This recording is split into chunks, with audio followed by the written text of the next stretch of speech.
Where is Justin? The other Justin. Oh, still. Hey, dude, what did you end up doing with that video? Oh, you're muted, brother. I'm gonna unmute you. All right, you're not muted now. Hey, I uploaded it to the shared drive, and it's processing. It's in the AmpSurf shared folder. Okay. Let's see if I can grab it. Which is it right at the root? What's that? Is it right at the root? It's yeah, it's right in the AmpSurf shared folder, and it's titled "Becoming a Surfer, No Audio." Okay. I don't know if I'll try to download it while we're going, and then hopefully it doesn't choke and die on me. Multitask. Well, worst case scenario, if you've got an unmute, if you've got a silent version of it, then you can definitely share your screen and you'll be able to talk over it. Right. Yeah, that's a backup plan. So that'll work. Well, hello everybody. We are at 8 o'clock, and we're just gonna slowly get started. And Justin, you, as people chime in, just tell them good morning and whatnot, and I will work on these video issues in the background for a little bit. Sounds good. Hey, Dreads. How's it going, brother? Hey. Hey, Scott. Hey, Justin. Let's see. Who else do we have here? My name is not Annie, Justin. Hey, John. Hey, what's up, Justin? You're missing the paddle out this morning, huh? Yeah, we sent some people down there, though. Yeah, that's a great networking opportunity for us. So that's cool you're doing that. Well, I think I drafted the guy who's in charge of the Black Surfers, hopefully for us for when we get going again. Yeah. Yeah, good. Let's see. So, what's your name, Kelly?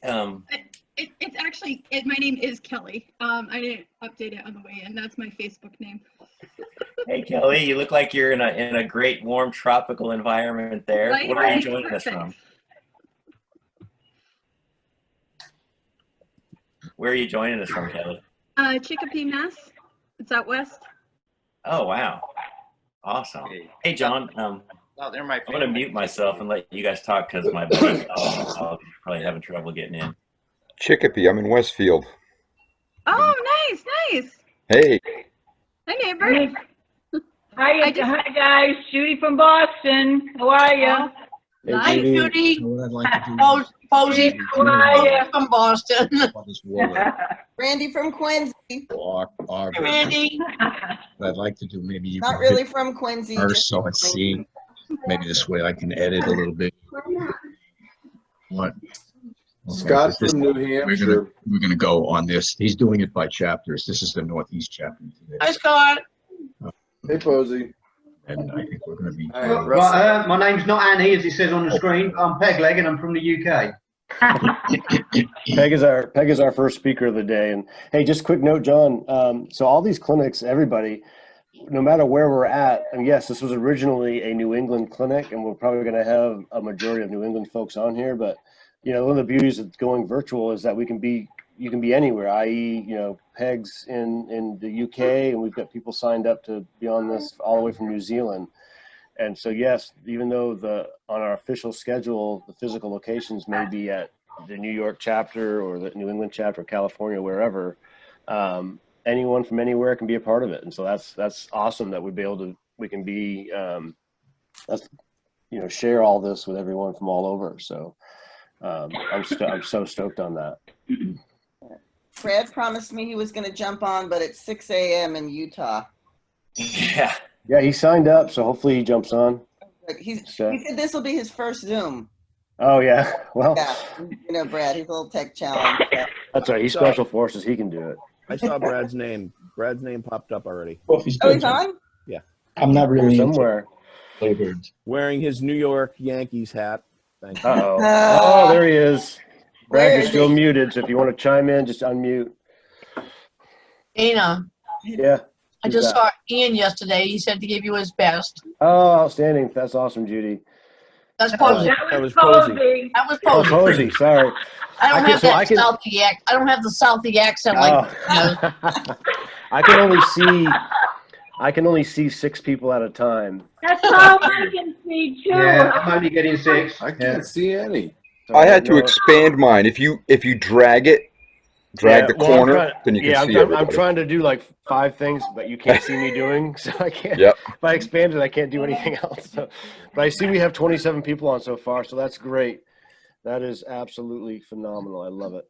Semper Fi. We had almost 50 people Hey, sign Brad. up, so Wow. it's great. I just want to say hi to Brad. There he is. Hey, Posey. Hey, hey, is that Justin? Yeah. Hi, Justin. When are we gonna get out on the water? Well, pretty soon. I hope so. Yeah, Rhode Island is opening their beaches up this weekend. I To said locals really? only, basically. It's you have to be a Middletown resident and have a parking sticker to go to the beach, but it's a step in the right direction at least. And the Hampshire beaches are open. Good. If we had waves, you guys could all come to my house. Ooh. I'll go anywhere there's waves. I'm gonna try to surf York Beach this week. Just saying it's snowing in the mountains today. We can go do a little board today in the mountains. Wow. Here right now. Hi, Randy. Morning. Morning, Posey. How are ya? Good thing. Missed you. I miss you guys. This is the first summer I since know. 2007 that I haven't had surf camps to do. Oh, yeah. My house is cleaner than it's ever been. Mine too. Mine too. I got 29 so far. 2 more. What's going on? Thanks for waking up, Brad. Hey, no problem. I even wore, look at this one. Ooh, that's vintage. Oh, old school, Brad. Way to represent. I got one of those. I think I have one of those. That goes way back. Yep. Okay, Jen? Yeah, me.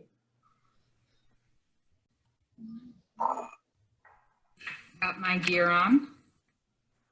Like Nice. this arrow, I see more people. Yeah, more people coming in. It's good. We got I think 28 people in so far. We had a total of 46 signups.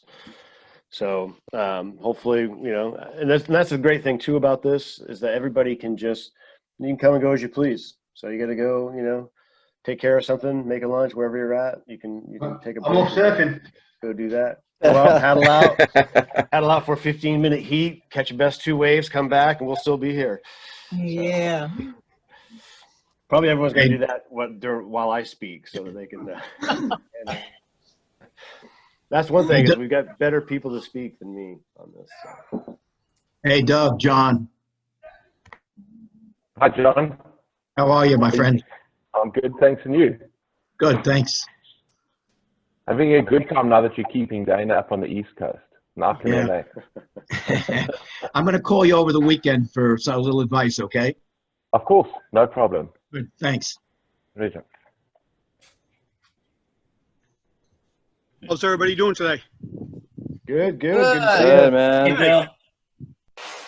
Good. Better if we were in the water. I know, much better it would be, wouldn't it? Yeah. Yeah. Yes. I know. Sun's starting to come out here a little bit. Pretty foggy here in Middletown today, and there's not really much surf. But I want to congratulate everybody on picking the swag option or the swag option. I am wearing my swag shirt. I got it yesterday, so just in time for the clinic. I'm pretty excited. Nice. This is a pretty cool shirt. It's got my favorite back on it. I'll turn Looks around so you can good. see. Yeah, show them that back. Woo! Oh. Look at that. Got the bus, the surf bus with the boards. Oh, cool. Right on. Outstanding. Yeah.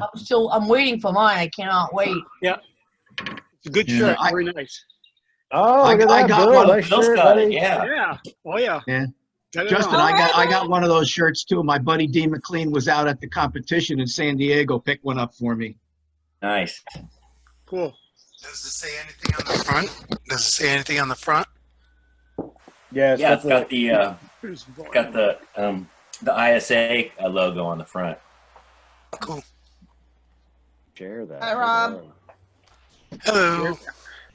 This is Rob from Rhode Island. Hey, Rob. Glad you could make it with us this morning. Yeah, I figured come on before my class starts at 9 and then keep it on the side. What class are you taking? This class is a mobility class for my Teach of the Blind course. All right. So it's going to be interesting. Hey, I see John Pitchford made it onto our Zoom here from Atlanta. Yeah. Were you in Atlanta this morning or out in the Caribbean somewhere, John? Oh, you're muted. Sorry. Rob, I'm going to share the logo that's on the front of that shirt here in just a second. See how hard this is for me to switch things over. Where is that? Right there. Boom. Do you see it now? Oh, yeah, there we go. Yeah, that's the logo that's on Justin's chest. Awesome. Yeah. Oh, neat. Cannot wait to get mine. See how fast I can switch these things back. There we go. Now is the poster back now? Yeah. Yeah. Awesome. Yeah, so while we're doing this call, I'll be switching things while people are speaking and stuff. So hopefully, Doug and I did some testing last night, and we didn't screw up too bad. We definitely found some things we need to work on with it. So hopefully all goes well. Whatnot. So we've got a few people have their videos muted, so we don't get to see your beautiful faces like Sean O'Brien in Massachusetts. Hey, Sean. You know, some of us, some people might want some of us to mute our videos. That's true. Thank you for not calling me a masshole, Justin. Oh, no masshole jokes today. No. Hey, Steve Carbonet. Yo, I'm here. Hi. Hello.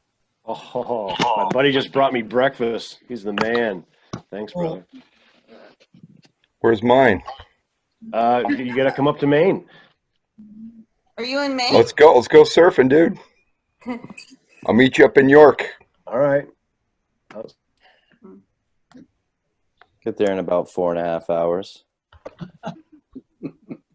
I take it the main beaches aren't open yet.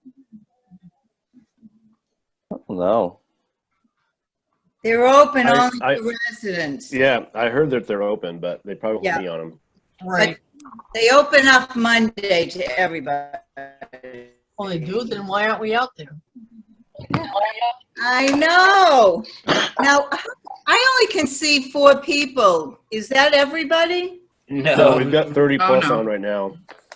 If you expand the corner out, drag it down and left. Corner. The lower left corner. Drag it. There's a little arrow on it. Click and drag. You show the grid. You show the grid. Oh, yeah. Yeah, you can expand that grid in or out. I am just figuring this out right now. Thanks, Eric. Hey, Justin Santa Maria, you're up in about 3 minutes to do that stretching. Hey, Marcel. Hey, what's going on, guys? Hey, Bones. I call that Justin Santa Maria Bones because we have too many Justins in New England here. Our newest, actually, physical How's it going, therapist. David? Trying to cycle through, see who's. Oh, look at all this. Is awesome. Rachel's on. Alicia. Oh, there's Melissa. Hey, Melissa.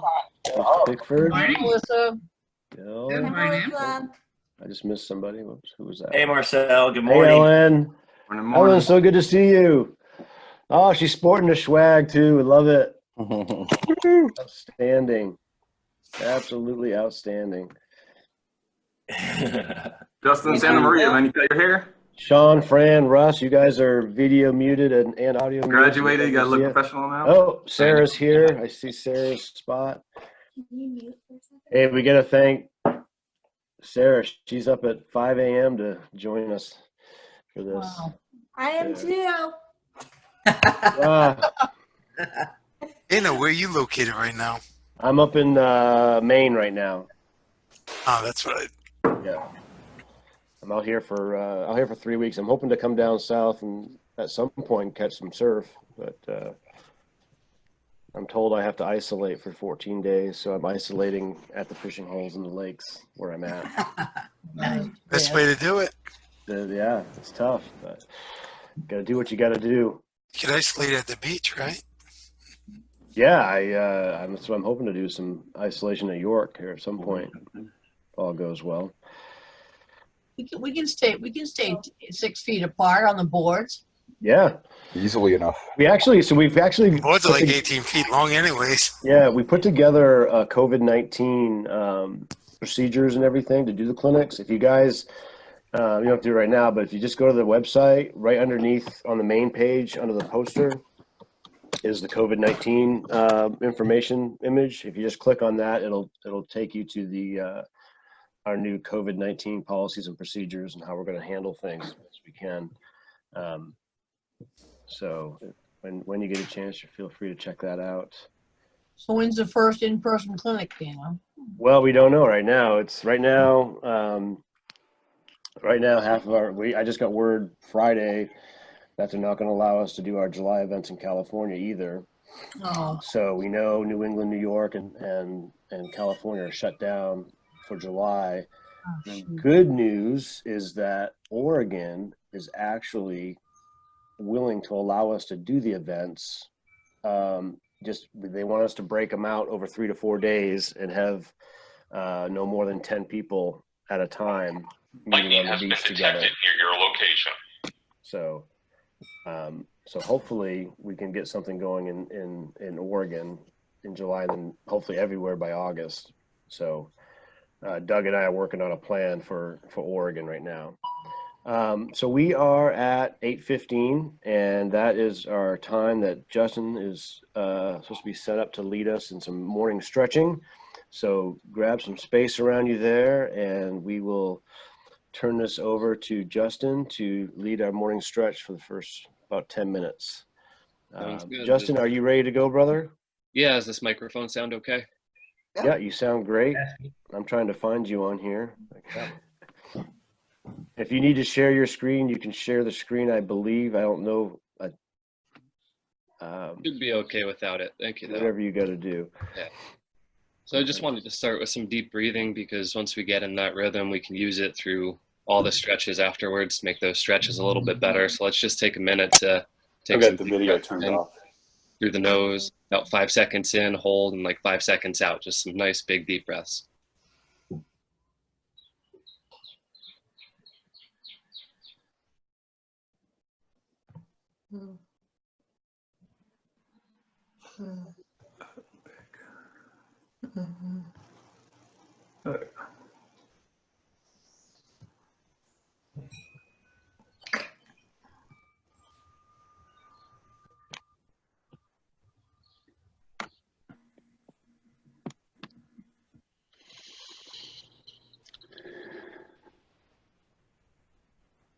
All right, one more big breath, everybody.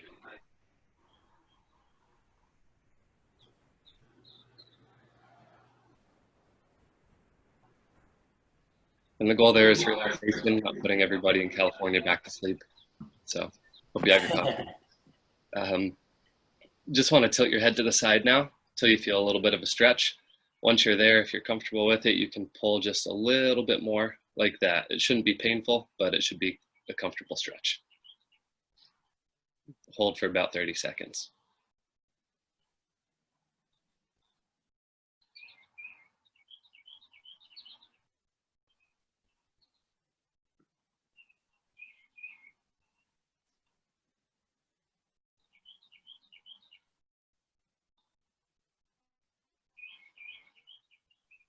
And switch to the other side.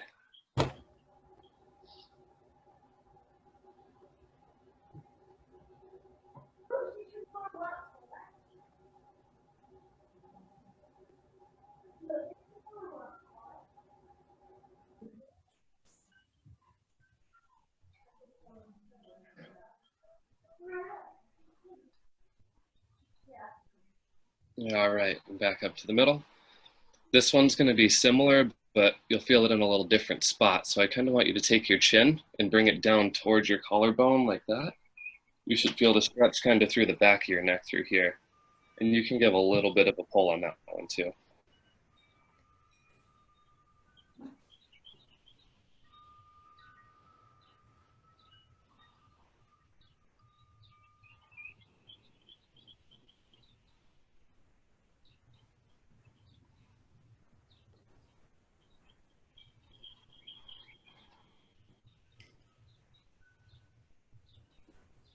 And switch to the other side.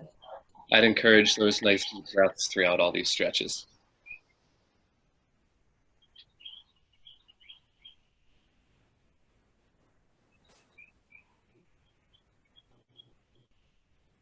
Miss Jen, you want to join us for the stretching? No.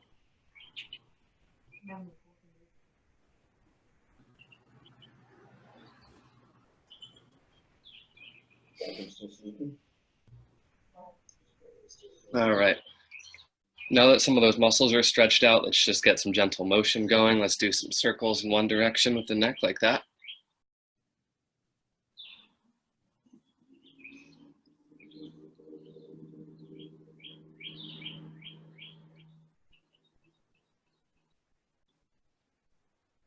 And switch direction.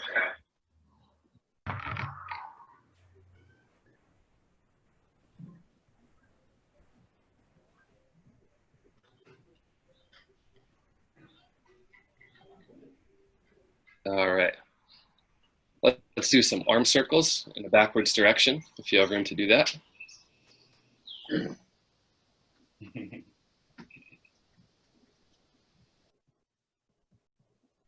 Since we'll be sitting for about 2 hours, I want to do some stuff that's good for the posture. So when we get up in 2 hours, nobody's in pain. Don't want that. All right. So now sitting in your chair, working on that good posture.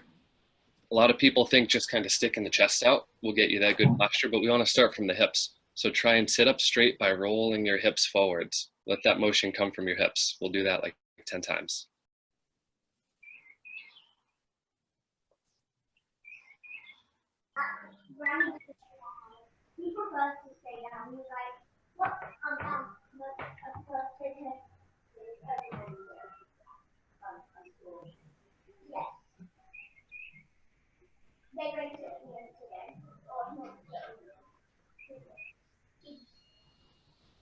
All right, now keeping that good sitting up straight posture, let's roll across, stretch out the shoulder.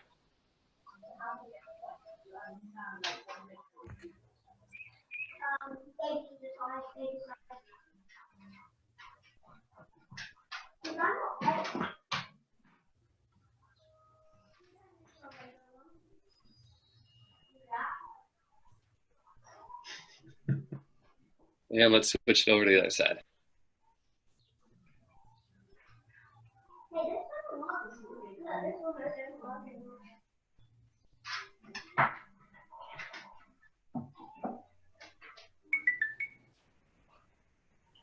Looks good. And now if you cross your arms like that, let's rotate the body side to side, kind of as far as you can comfortably go.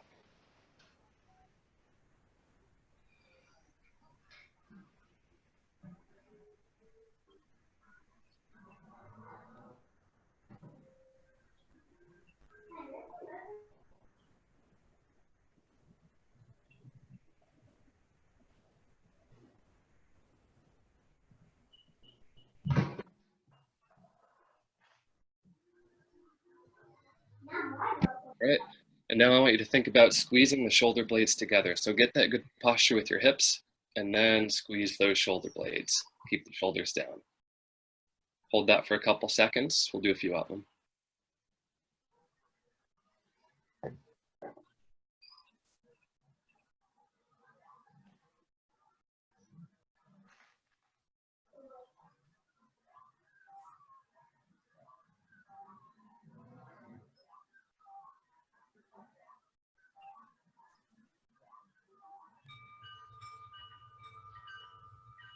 All right, and one more stretch. I know if I find myself on the computer for a while, I find my head kind of protruding forward like that toward the computer screen.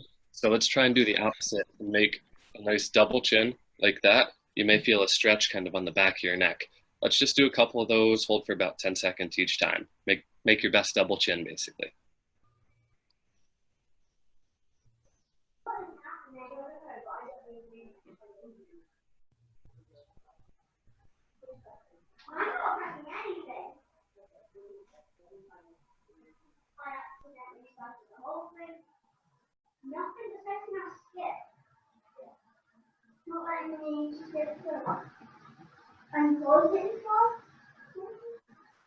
All right, and let's finish with 3 more deep breaths, nice and slow.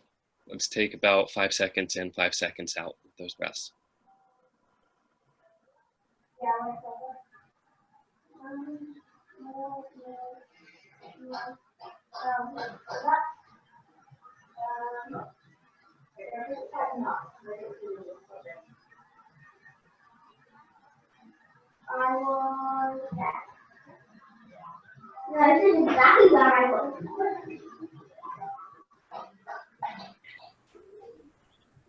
All right, I hope everybody's a little bit more relaxed, a little stretched out, and want to thank everybody for putting this together. It's exciting to be back together again, and hopefully it'll be in person soon. Want to see you guys again.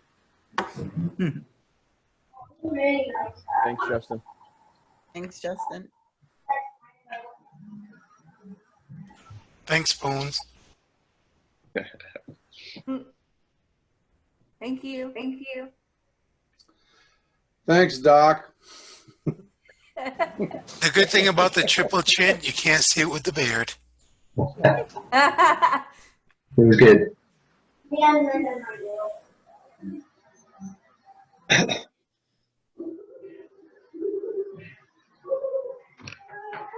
All right, Dana, you've muted yourself.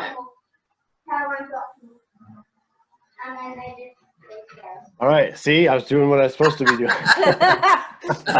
Hey, again, thank you, Justin St. Maria. Appreciate it. Don't want to hear anything I was saying before, but thanks so much for using the stretching. I know I need more stretching in my life.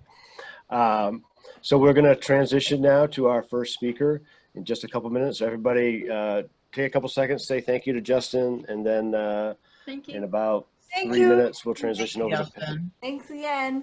Thanks, Justin. Great job, Justin. Good way to start the day. Yep. Thank you, Dr. Santa Maria.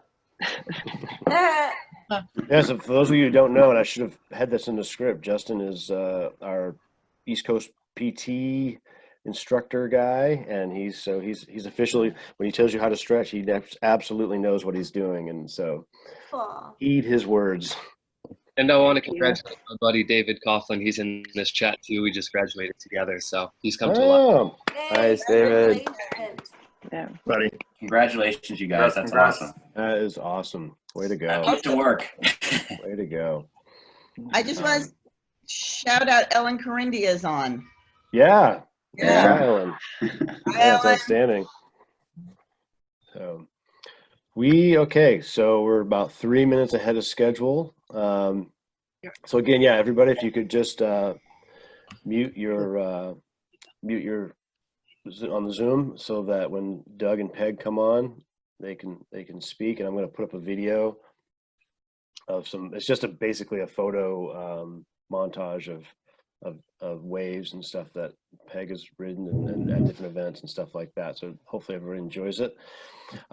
So with further ado, I want to introduce Peg Leg Bennett. Peg has been competing since the early 90s against adaptive and non-adaptive surfers in the UK. He's done contests such as the Buntabouts and the UK National Contests with the British Longboard Union. Peg also competes globally in adaptive contests such as the Hawaii Adaptive Championships. He actually finished in first place in 2018 and 2019. I have no doubt he would have kicked butt at the 2020 if they would have happened. He was second place. He's taking second place at the English Adaptive Open for the last 3 years, 2017 through 19, and first place at the Adaptive Surf League's 2018 and 2019 contest at Huntington Beach. And he's been a semifinalist at the ISA World Adaptive Championships in 2016 and a quarterfinalist at the World Championships in 2017 and 2018. And now we'll hear a little bit from Peg, and we're going to have Doug, our operations coordinator out in California, ask him some questions. And then after he gets done asking Peg questions, everyone can feel free to unmute their devices and just trying to be as courteous as possible, ask Peg some questions yourself. So Doug, I'm going to let you take it over. I'm going to share this video while you're chatting, and I will mute myself. Doug, it's all yours. Thanks, Dana. Hey, Peg, how are you doing? Yeah, very well, thanks, Doug. Great to be a part of it. Brilliant. Yeah, we really appreciate you being part of this. Thank you. And Dana asked me to do this because he said we both speak funny English, so at least you and I'll be able to understand each other. Yeah, well, you won't be getting exactly the Queen's English from me, but it's So, Peg, I think just to kick off, could you tell us a bit about yourself, where you're calling from, and what the surf looks like today? Okay, well, I'm in the southwest of England, in Cornwall. At the moment, it's 5 to 6 foot strong on shore, and I'm not tempted, let's put it this way. Yeah, it's a day for stuff like this and spending with my daughter. And you guys are pretty much heading into winter now, I think. Is that correct? No, we're summertime, coming summertime. Okay, okay. So our swell season's trailing off now. It'll just go flat from now until September. Okay. And then what do you think adaptive surf therapy does for you physically and mentally? And then overall, how do you see it helping other people? Well, I think as far as mental health, it's not just us guys. You know, surfing is an amazing therapy for everybody. Obviously, we carry a few more issues than some of the other guys, and it's an escapism for me from everything else. It's my happy place. It's where, as a surfer, it's our happy place for everybody. But yeah, it's my escapism from all the stuff that goes on the land, and just walking away and, you know, being able to just immerse myself and lose myself in the ocean. Okay. And how do you see that helping other people? Well, as I just said, it's that being able to leave everything else behind. Nothing else matters in your world. That is it. For me, it's my meditation, it's my gym, it's my escapism. It's everything. It's my being. That's where I belong. I don't belong on the land. I belong in the ocean. I think we've all got a lot of that in common with you. I know my wife tells me to go surf if I'm grumpy. So, and Peg, we know that you help others as a surf coach. Can you share what it's like to work with others and to pass on your knowledge of adaptive surfing? For me, it's fulfilling. Yes, it is my job, but it doesn't feel like a job. It feels like I'm a part of something, part of somebody's life, something bigger, putting a smile on their face. I mean, I work with able-bodied and non-able-bodied. At the moment, I've got a young girl who's profoundly deaf. She'd never been in the ocean before, so I've done some work with her, and that's amazing. I've got another one coming up who's deaf and partially sighted as well, so she's a VI.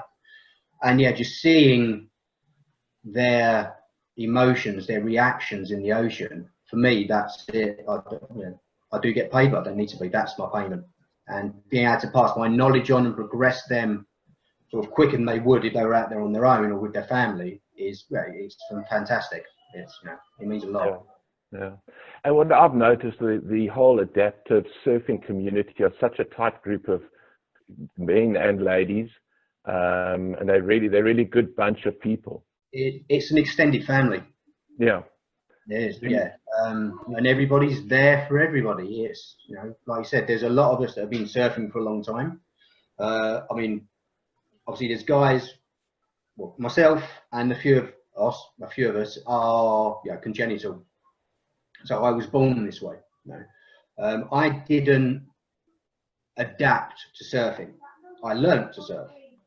But then obviously a lot of other guys who have been through whatever to put them in the conditions they're in, and they've had to adapt and they've had to relearn to surf, or they've discovered surfing.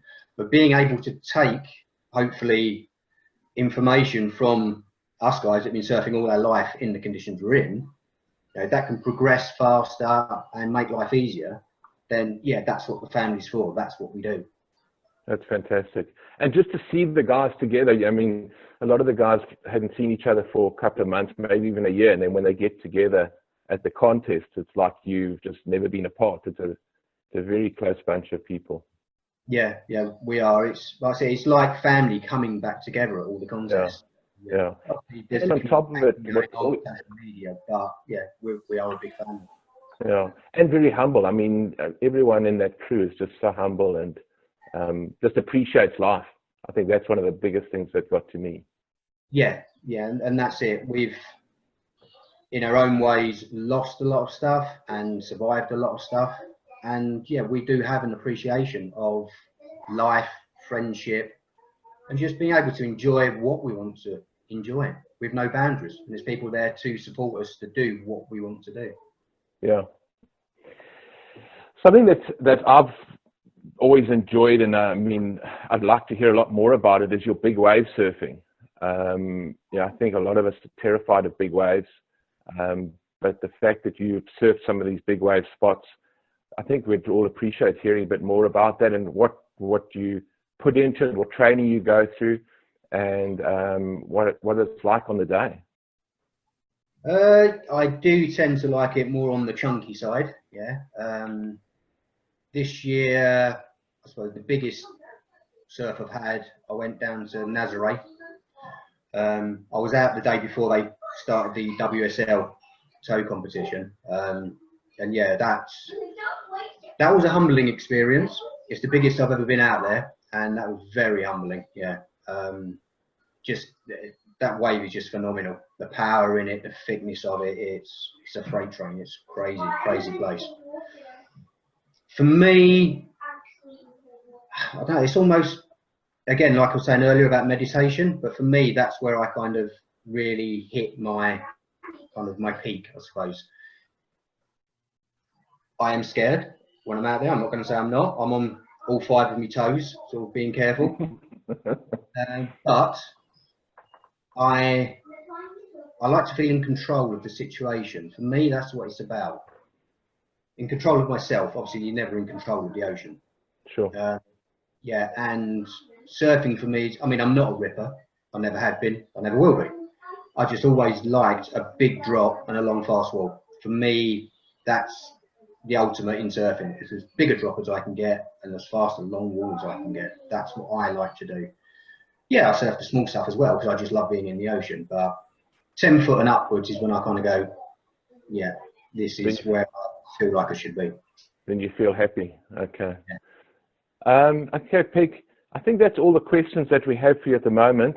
We really appreciate you sharing your love of the ocean and being part of the first AmpSurf virtual surf therapy. So from our side, thank you very much, Peg. Thank you for asking me to be a part of it. It's, you know, it's fantastic. Well, you were the guinea pig, so it's been great. Thank you. We appreciate it.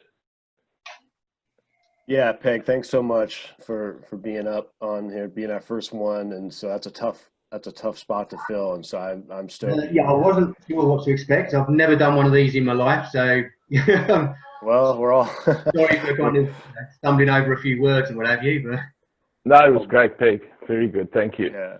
Hey, Peg Bennett, this is Justin. I have a question. Yeah.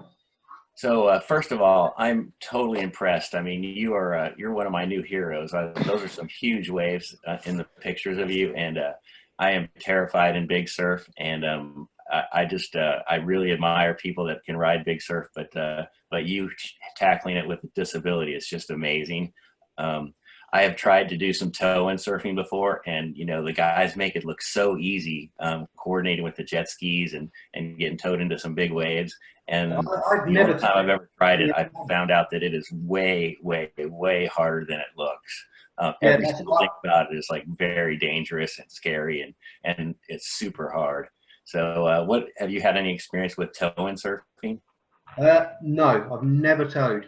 All I've ever done is paddles. Yeah, it's one of those. If I can't catch it with these, then I don't like putting too much into the equation. I said the day I was out in Nazaré and the jet skis were around and all the boys were there, and I mean it was phenomenal watching it. You know, I mean it was again a humbling experience watching the pros doing it. But yeah, I'm old school. I like to paddle. Yeah. Well, that's even more impressive. I mean, some of those pictures are waves that it doesn't even look like you could paddle into them. They're so big that you'd have to really get going fast to get into them. So kudos to you. Great job. And thanks for being here with us this morning. Thank you. Yeah, I mean, obviously I do train quite a bit for it. You know, I'm always in the swimming pool. I'm always out paddling, even on flat days. You know, I mean, at my age, I've got to try and stay on top of my fitness, competing against guys half my ages. So yeah, I spend a lot of time sort of training ready for the bigger swells. Hey, Peg, I've got a quick question because I know you do train. I know we've shared some banter back and forth with some of our colleagues of crazy videos, things we're doing. What is your, I mean, when you're not surfing out in the water paddling, what do you do for your training on a daily basis? On a daily basis, it's cycling. I do a lot of running. I mean, I've run a couple of marathons as well. Run the London Marathon a couple of times. I do a lot of the Tough Mudder obstacle courses, you know, through fields and that. I do quite a few of them. Gym out the back, you know, so it's just there, so I can, you know, I can go out for an hour at a time or whatever, do that kind of stuff. You know, I hit the gym, I hit the swimming pool as much as possible. So I'm always active. You know, I do a lot. Yeah. Yeah. And a lot of breath hold stuff, you know, in the pool and stuff like that. Sort of sitting on the bottom of the pool with rubber bricks and yeah. Oh, that's awesome. That's awesome. Hey, you also, one other question, I'll let someone else get in here too, but I just want to you were saying you're not a whipper. I'm assuming you're talking, that's your version, what we call a short boarder or something, or so people that ride potato chips. Yeah, yeah. I've always longboarded. That's always been my thing. When I first started to surf, I didn't have a prosthetic for the water. But my best mate, basically, he was a kneeboarder, so swap boards sort of as we were leaving the house. Go down the beach, he'd carry my longboard, I'd carry his kneeboard, then we'd swap over at the water's edge. And my home break is at low tide, it's half a mile walk, so hence he used to carry my longboard down for me. And then I got my first water prosthetic, and that was it. It kind of just carried on from there, and I just love longboarding. It's kind of what I do. Yeah. Yeah. Cool. Hey, Dana, this is Sean. I have a question, if it's all right. No, go ahead. Yeah, first, thanks for sharing the background, and the photos were awesome. We've got a number of our participants on, and it sounds like you worked with people with a lot of different skill sets and experience levels. I'm curious, you know, kind of what's the one piece of advice you would give to people who are new to this and trying to pick up surfing, you know, to just kind of keep them at it? What I would say to anybody who is taking up surfing, have fun. That's what it's about. Surfing is about fun. And don't have too much of an expectation of yourself. Just go out there and enjoy it. You'll pick it up, listen to the guys around you, they'll give you good advice, and just enjoy being in the ocean. That's what surfing is. It doesn't matter if it's 1 foot, it doesn't matter if it's 20, 30, 40 foot. Just go out and enjoy being in the ocean. That's great, thanks. This is Rob from Rhode Island. I have a question. What is considered a big wave? A big wave to me is when someone starts to feel like they're outside of their comfort zone and then they're pushing themselves. A big wave could be 3 foot to somebody who's never been out in anything over 2 foot. If you're just stepping out of your comfort zone and you want to push yourself, then you're pushing yourself into bigger waves. I mean, yes, there's the proper big wave guys, the guys that do the towing, they're doing 100-foot faces and all the rest of it. I mean, completely different sport to what I do. But a big wave to me, up to about 30, 40 foot. Well, like I said, that could be 3 foot to someone, 6 foot to somebody else, 10 foot to somebody else. Thank you. No problem. Good answer. Okay, anybody else? Hey, John from New York. Hi, John. Yeah, hi. Just wondering, how many years have you been surfing, and how old are you? I will be 51 in about a week and a half, and 30 plus years. Yeah, well over 30. I started when I was 17, so yeah, 30 plus years. Came to it a bit later. I wasn't born to it. I found it, and then that was it. I was hooked, and yeah, I've never let go of the hooks ever since. Stayed at it, and then, well, as we all have in some way, molded my life around being able to surf. I'm a chef by trade, so when I was younger, I'd work evenings because I could surf during the day. It was, you know, and I did that work. Where I am is very tourist orientated, so I'd earn all my money in the summer and then go off all winter traveling so I could surf. Yeah, molded my life the way I wanted it. Well, impressive, and I hope you have a few more decades left in you. I hope so too. Cheers. Are there any more questions for Peg? Hey, Peg, this is Justin again. I saw a picture in there of, it looked like the Kelly Slater wave pool ranch. Did you get to surf in that? It's not the Kelly one, it's the wave at Bristol in the UK. Yeah, it's about a 3-hour drive from where I am. And yeah, we were, the adaptive team, the English team, were fortunate enough, we got an invite to go up and give it a test run before it was open to the public. And yeah, that was amazing. It's an amazing place. Yeah, real good. What they've done up there is fantastic. Yeah, I've been back a few times since, purely because I love to surf it. I've got a question. Okay. I've got friends that live over in Ireland and that. How do they get in touch to help volunteer with you? I have, there's my own Facebook page, Pegleg Bennett, but there's also Pegleg Bennett Adaptive Surfer. That'll be a great way of sort of getting in touch with me through that. That'd be fantastic. Yeah, I mean, I can forward you my email. They can email me as well. So that's If not, I'm sure I can get your information from Dana, but spot on. Yeah, Dana, any information that's kind of requested, it's fine. Yeah, hand it over, buddy. Thank you. No problem. Yeah, we'll share with anybody everything that we've got as far as contacting Peg, Sarah, or Christian, and they are great resources to reach out to in the adaptive surf world for just about anything. So yeah, always feel free to reach out to them and yeah, glean what you can. Hey, I've got one more question here. I know I've been kind of dominating here, but this big wave thing is awesome to me. I saw a picture last year of Dana with this giant board in Oregon, and he said that somebody was taking him out on some giant surf. Were you involved in that at all, Peg? I was fortunate enough to have received an invite for the competition, which I was blown away by, but unfortunately I wasn't there on that session. Yeah, I watched all the photographs and the videos coming back, and I was very envious. Yeah, it's a wave that I want to get out to for sure. And to be able to get out with Dana and the other boys would just be amazing. Yeah. Yeah, unfortunately, that contest ended up, I mean, well, COVID would have killed it anyway, but so we're hoping next year that'll happen. And yeah, Peg, anytime you want to come over and spend some time, I'm going to be trying to go up there a few times through these winter months when they get here to do some more of that. That was probably the biggest adrenaline rush I've ever had. And that was, yeah. And I mean, that's an offer that I'll be taking you up on, buddy. Yeah. Outstanding. Yeah, because I can just keep an eye on conditions, and then it'd be like, right, I'm jumping on a flight. Yeah, for sure. For sure. Hey, Peg, I have a question. Yeah, good.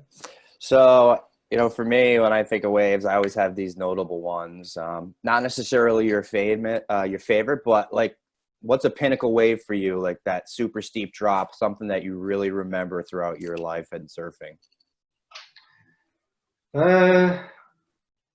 One wave that always sticks in my mind would be, it's my home break. It is actually on the photographs. I'm sure, I mean, I can see your faces, so I'm not seeing the photographs go past. Yeah. I have had a look. But there's one, it's a big blue face, standing up, big gnarly thing, and there's a little dot at the bottom. Yeah. If you see it go past. That was my home break. I was the only one that made the paddle out, and that's me paddling back out. But that day stands out purely because of the size. It's a home break. It's never been surfed that big. and I was the only one that made it. And then I had that one landed on my head. Oh, that's. I'd had one.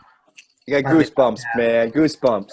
That thing came round the corner and just landed on my head. Yeah, that's awesome. Thank you. That was worrying. So I had a long swim in because my leash snapped. Yeah, that was heavy. But yeah, that stands out because it's the biggest my home break's ever been surfed. So. Wow. Thank you, man. Thank you. There's others all over Indonesia and stuff, but that's the one that all comes to mind. I have a quick question. Yeah, go ahead, please. I am completely impressed. Those waves are huge. But with those big waves, there must be some big tumbles. So what motivates you to get up after a really gnarly fall? I suppose in the earlier days, it was the whole getting back on the horse after it sort of kicked you off. It's like, if I don't do this, I might not do it again. Now it's the case of, well, I've done this how many times? I don't know. You know, I've taken a tumble, a 2-wave hold down, whatever. So I know I can do this. I've done it before. Obviously, I train a lot more than I used to. I mean, back in my 20s, I did what I did. You know, as you do, you think you're invincible. But as I've got into later life, I've realised I'm not invincible, and I do have to train for it. So yeah, I'm putting more time in training, and I have confidence in my ability. I mean, there's been days when it's been big. I've been out there and I'm 100% confident, no trouble. I'll turn up the next day, it's the same size, but I'll look at it and I'm going, actually, no, it's not looking right. The water's moving differently. Obviously, with the years of experience, I don't take chances anymore. When I was in my 20s, I would have, but my motivation is just to go out there and do it. I've had one, taking it on the head. You know, I've got to paddle out. I paddle out all the time. I can do it. You know, there's only been a couple of times where I've taken a big heavy hit and gone, yeah, I'm going to the beach now. I need to get my breath back. Yeah. Once at my home break, and yeah, once in Indonesia, where it was kind of, I was thinking this could be the end. I was caught in a swirling rip in front of a place called Nungas down in Sumbawa, and that was 18 to 20 foot, and I just couldn't get out of the rip. And by the time I did get out of it, I was shattered. Yeah, I just got washed in over the reef basically. There's the only way I could get in. Yeah, but then I was back out there the next day because that's what I do. That's what I enjoy. Yeah. Impressive. Thanks for sharing. Hey, Peg, I just wanted to ask a quick question. I know I have a bad habit of losing limbs in the ocean, and so I wanted to ask you, have you ever, any of those spots that you've been at, have you ever lost one of your prosthetics? Yeah, I have. Luckily, it was retrieved. Yeah, because I was out on a reef as well. Again, on an island called in Indo called Sumbawa. There's a place called Lakey Peak, and it's for Indonesia. It's quite unusual because it's a reef break, but it breaks left and right. And yeah, it was a solid 15 feet. So obviously, I'm in ball shorts, and yeah, I lost my leg. It got sucked off and disappeared off down the reef. But you know, like I said, luckily it was retrieved. Yeah, that's the only time. After that, what I used to do was get an old wetsuit, cut the top off of it, leave one long leg in, and cut the other leg down, so it's like a shorty on one side, like a long john. Yeah, and then so yeah, I wouldn't lose it. Now I've just got a neoprene sleeve that I'll wear. It just surfs small when I'm in ball shorts. Cool. And you're putting your prosthetic in the front, correct? Yes. Yeah. Natural footed, but I mean, who knows? If I'd been born with 2 legs, I may have been goofy. I don't know. That's just the way it felt right for me. So I got all my weight on the back leg. Yeah. Yeah, I think I was a little chunkier when I learned after I lost my leg, and so I defaulted to putting my leg in the back because I couldn't get it up around my belly.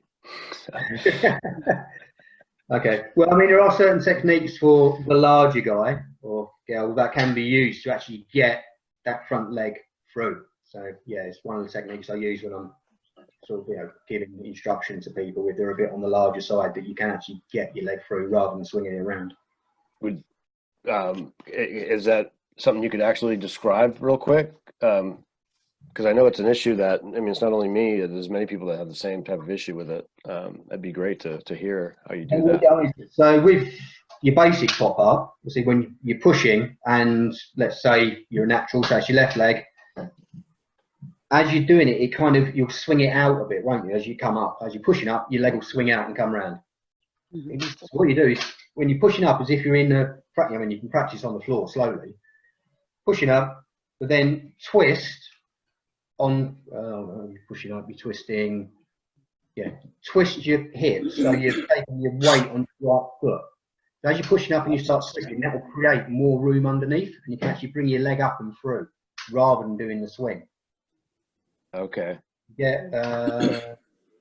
Right. Okay. I'm going to get someone to give me a hand here, because what I'm going to do, I'll see if I can do a quick demonstration. Oh, awesome. Awesome.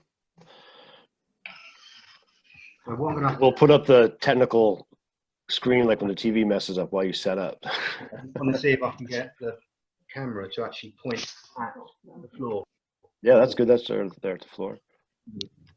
Dana, you might want to see if you can record it for future usage. Yeah, I've actually got this whole thing being recorded. Oh, cool. So we will have it for sure. Right, so you can see my legs okay there, yeah? Yeah. Right. Looks good. So normally you push up, you're doing that. If you're pushing up, twist your hips to the left, and then you can actually get your leg through. Oh, I see. Yeah. Rather than going straight up, do a twist, because you're creating a lot of room under this side. Yeah. So you push up and twist. You can get your leg through. No, work better the other way. Yeah, so you're twisting. Yeah. Your leg will come through. Rather than trying to come up like that. So give a twist. Does that make sense? Yeah, I noticed that there's like very little drag when you do that. So if you touch my toes drag, you'll do that. Yeah. But twist, and your foot will come all the way through. Because you've created all this space under here by doing that. Peg, I'm trying to make this, if you could stay right there just for a minute, I'm trying to see if there's a way I can make you big for everybody. Give me just a second. It is for me, Dana. For me, Dana. Oh, it is. Okay, so I clicked on Spotlight Video, but it stayed small on my end. So he's big for everybody? No, he's small on me. You can actually expand each individual person if you want, just by pinning it. Okay. So if you guys want to, we've got about 4 more minutes. So if you guys want to try to do that with Peg, and Peg, if you wouldn't mind showing that one more time, that would be great. And I'm also recording this, and we'll pump this up to our YouTube channel and have it available forever, I guess, for folks when we get done today. I can't get it right, but I can figure it out. Click on the 3 little dots up in the upper right-hand corner of his video. I think if you click on Spotlight, it'll make him big. All right, so going up, twist, and then bring your foot through. I got to try that. I would love to be able to get my prosthetic up in the front. It'd be such. It makes such a difference. Yeah, no, I can tell when I compete against guys like you, I can see the difference. It's not that I'm saying anything. Try turning off the shared content if you want that thing to be big. Okay, everybody get that? Yeah. I've gone big. Yeah, appreciate that. All right, awesome. Okay, I'm gonna go back to sharing here really quick. You guys will bear with me again, please. So there's some homework for some of our AmpSurf crew while we're waiting for the beaches to open. Without a doubt, yeah. And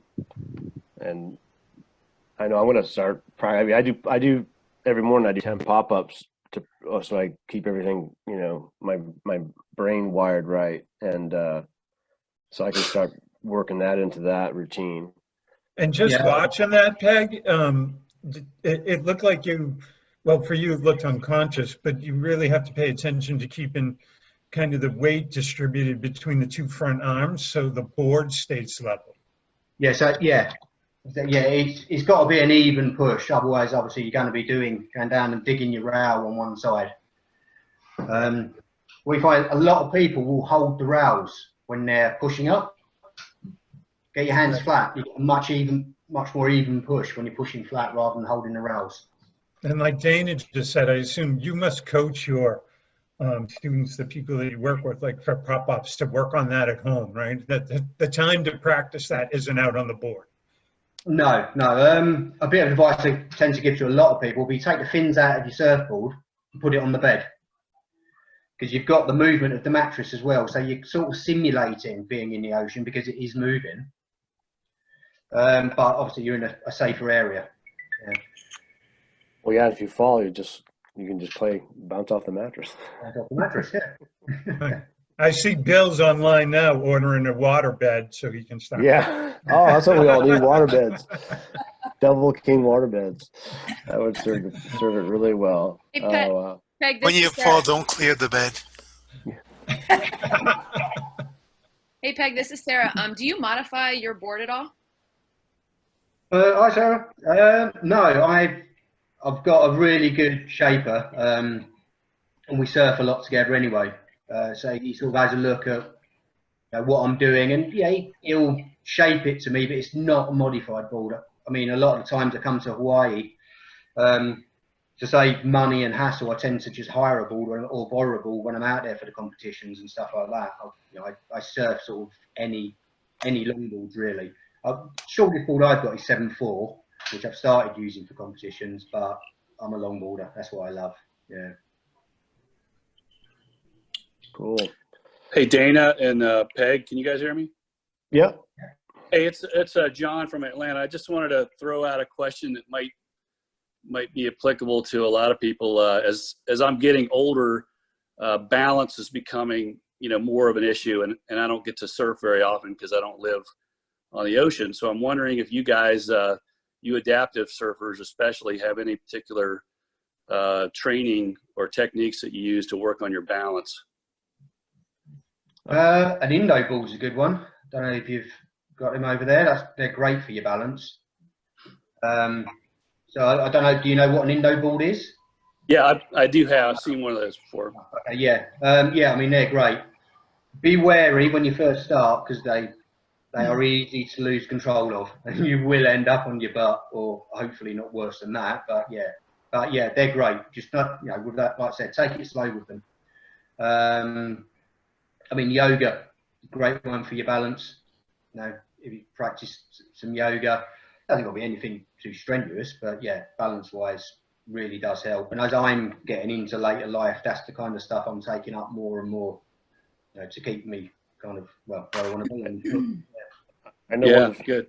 Thank you. One of the things I've taken up recently, I've started skateboarding in January, so and that has really improved my balance and my movement on the waves. It's like night and day. Okay, I've got an Indo board and I've got a skateboard. All right, good to go. Just loosen up those Carver trucks and have fun. Hey, Peg, I want to say thank you so much for being on here with us. No problem. Like I said, thanks for sort of asking me to be a part of it. It's great. It's great seeing everybody. Yeah, it's absolutely awesome to have you here with us, and I can't thank you enough. We're going to transition over to Sarah here, Sarah Betancourt. But Peg, please hang out. And stick with us. You may have some questions as well. So away on my lunch, but yeah. And then we'll, if anyone has a question for Peg, maybe 10 minutes into you think of something you want to ask Peg, you can just do your chat and send them a private message. And ask them. Yeah, and like I said, if anyone's got any questions sort of in the future or anything to do with surfing or adaptive surfing, I've got a Facebook page, Peg Leg Adaptive Surfer. Obviously, there's my own page, which is Peg Leg Bennett. So follow or request or message with them. And I believe we're all connected with you on through the AmpSurf page as well, so you can find them in our friends list and stuff like that, and everything. So it should be pretty good. So, hey, I want to introduce Sarah Betancourt really quick. She's going to be on here for a bit speaking with us and telling us about how she's getting into adaptive surfing. Sarah is a U.S. Marine. She graduated 7th in her class from the academy. And while she was training to become a pilot, she started experiencing some neurological issues and basically made it so that she wouldn't be able to fly. But like any good Marine, she adapts and overcomes any challenge.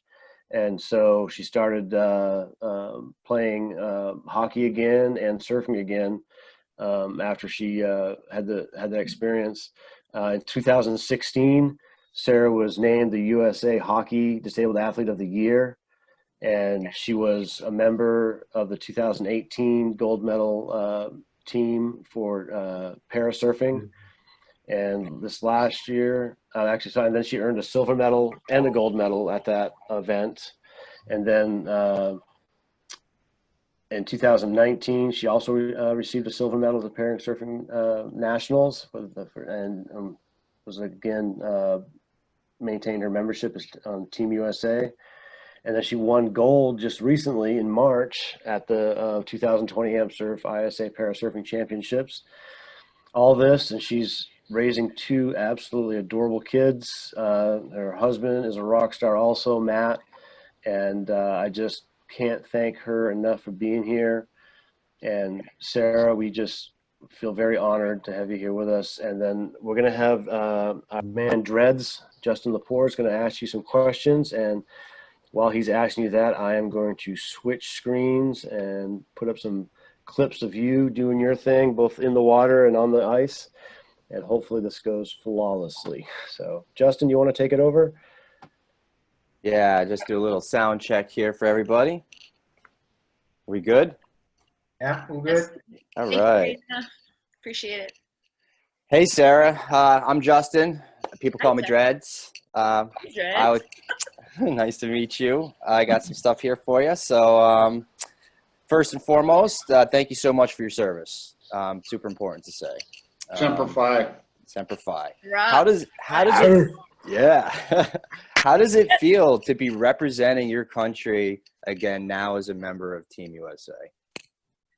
I'll tell you, that's one of the greatest achievements currently of what I would consider my post-injury life. When I was medically retired from the Marine Corps, it was a big blow for me. I went from, serving our country, leading a bunch of Marines, just really feeling like I'm making an impact in the world and making the world a better place, both nationally and internationally. And then when all that was stripped away, I felt like I was left with nothing, and there was no way I could contribute back to society again. I struggled for a while. So it's hard for you to really understand my neurological condition. So I'll just break it to it this way. Essentially, I have lesions in my brain, and those lesions can change position at any point, any time. And they can either cause permanent brain damage, or they can, the brain can heal itself. So while the lesions are there, whatever part of the body that part of the brain controls stops working. So I would essentially have some coordination issues, or one day I would go blind, or one day I would be almost like a stroke patient where I couldn't control one side of my body, or I would lose function being able to swallow or breathe, or pretty much you name it. So it was really challenging, especially at first, learning how to live when I didn't know what my body was going to do at any point in time.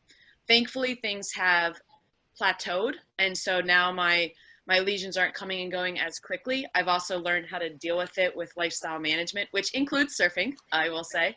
But when I was first retired from the military, I couldn't get back into society.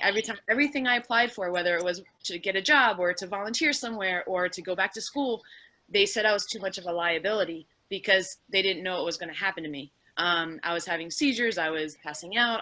There's nothing that they could do for me. And so I felt helpless, and I felt like I was now a drain on society instead of being able to give back. And that was like a downward spiral for me for about a year and a half, until finally someone invited me to go skiing. That's what started, a ski trip. And I looked at them. At this point, I couldn't walk anymore. And I said, "Hey, I can't ski." They're like, no, come anyway. I'm like, "No, you don't understand. I can't stand, therefore I can't ski." I can't go. And they're like, no, trust me, come ski with me. I was like, okay, fine, I'll come, thinking I'm just going to make snow angels and throw snowballs at people. And then I found out there's adaptive skiing. So that was the first time I actually did an adaptive sport, and I loved it. Then they said, hey, it was at like a clinic. So they said, hey, let's come play sled hockey or para ice hockey or sledge hockey, depending on where you are in the world. And like, no, I'm having so much fun doing something finally. Like, I don't want to stop. And then I got on the ice, and it was like freedom. I just was skating. I grew up playing hockey, so I was skating. I was checking people. I was scoring goals. I was like, whoa, this is amazing. And that's when it relit that fire that, hey, I can do this. I can just adapt. I can just adapt my equipment or adapt how I participate in events. So then I came back to San Diego. There was no sled hockey here. Started a sled hockey team. And that's when I finally felt like I was giving back. So I gave that experience to others, how to play sled hockey. Then I tried out for and made the women's sled hockey team for the US. And that feeling of now being able to represent my nation in a different way, instead of my patch, my American flag being on my shoulder, it's now on my chest as part of Team USA. But now I'm representing my nation once again. And I'm so honored to have that opportunity to do so. Wow, that is amazing. I mean, I just got to say one word. And when I think of what you just said, I just think of indomitable. I really do. Thank you. So I was wondering, could you just share with us about your transition from military and into adaptive? I know you might have done so a little bit already, but just like, obviously the Marine Corps is very different than normal life. So yes, it was tough. I'm a very, I guess I kind of grew up in the military style lifestyle. My dad was very structured, very type A. He kind of ingrained that in me. If I was 15 minutes early, I was late. I mean, that's just kind of how my mindset is. And so I fit very easily into the military world in that regard. I had very high expectations for myself and for others. I held everyone to that standard, especially my Marines, and my Marines did the same for me. And it was just it was easy to do. It was just natural. It was very easy. In fact, I mean, that was kind of my life goal. Ever since I was a little kid, I knew I wanted to be a mechanical engineer and I wanted to be an astronaut. And I wanted to do that through the military path. And I was on that route. I mean, I did really well at school all the time. I did really well in flight school. I was slated to become a Cobra pilot up at Camp Pendleton. I mean, everything was trending my way to get to test pilot school, to become an astronaut, to represent my nation, to do all this stuff. And when that all stopped, it was definitely hard. Yeah. And I still have that Captain Betancourt in me. There are times my husband's like, oh, you know Sarah? Well, do you know Captain Betancourt? So it's, everyone's thought turns on. Yeah, every Marine does. Great. Wow, amazing. So I was thinking, how do you think adaptive surf therapy changes the lives for those living with, lifelong conditions such as, some of these things that people deal with right now? Great question. It can change lives in so many different ways. I would say first and foremost, it's definitely a therapeutic aspect. Being in the water is freeing. And on top of that, not just for mobility limited people, but just being in the salt water, being outside, being around people who care about you and care about your successes. It's just amazing. It's very freeing. It's very healing in that sense. The salt water, just breathing it in, being in the sunshine, or even if it's a rainy, cloudy day, like it is right now in San Diego for me, it's healing. And then add on to the fact that you are being physical and you're overcoming mental challenges. Holy shit, this is a big wave. Can I get under it? Yes, I can. Oh my God, that's a big drop. Am I going to commit? Yes, I am. And getting over those challenges when you're out in the ocean then makes you realize you can get over those challenges in life. And I think that is something that is incredible. So you learn that, and then you learn independence. So you learn how to take care of yourself when you're out in the water by yourself. You learn how to bring your board to and from by yourself or with a little bit of assistance. And all that independence then translates into your regular life. Oh, and that's extremely valuable. I can't imagine. So since you surfed before developing your neurological conditions, what have you had to adapt, and do you get the same stoke now that as you did before? I definitely get the same stoke, 100%. I think even more so sometimes because I'm learning more about surfing now and I'm pushing myself a little bit more than I did before. The way I surf is I surf prone, which means I lay down on my board and I have my elbows kind of up underneath me. I do have 2 handles on my board.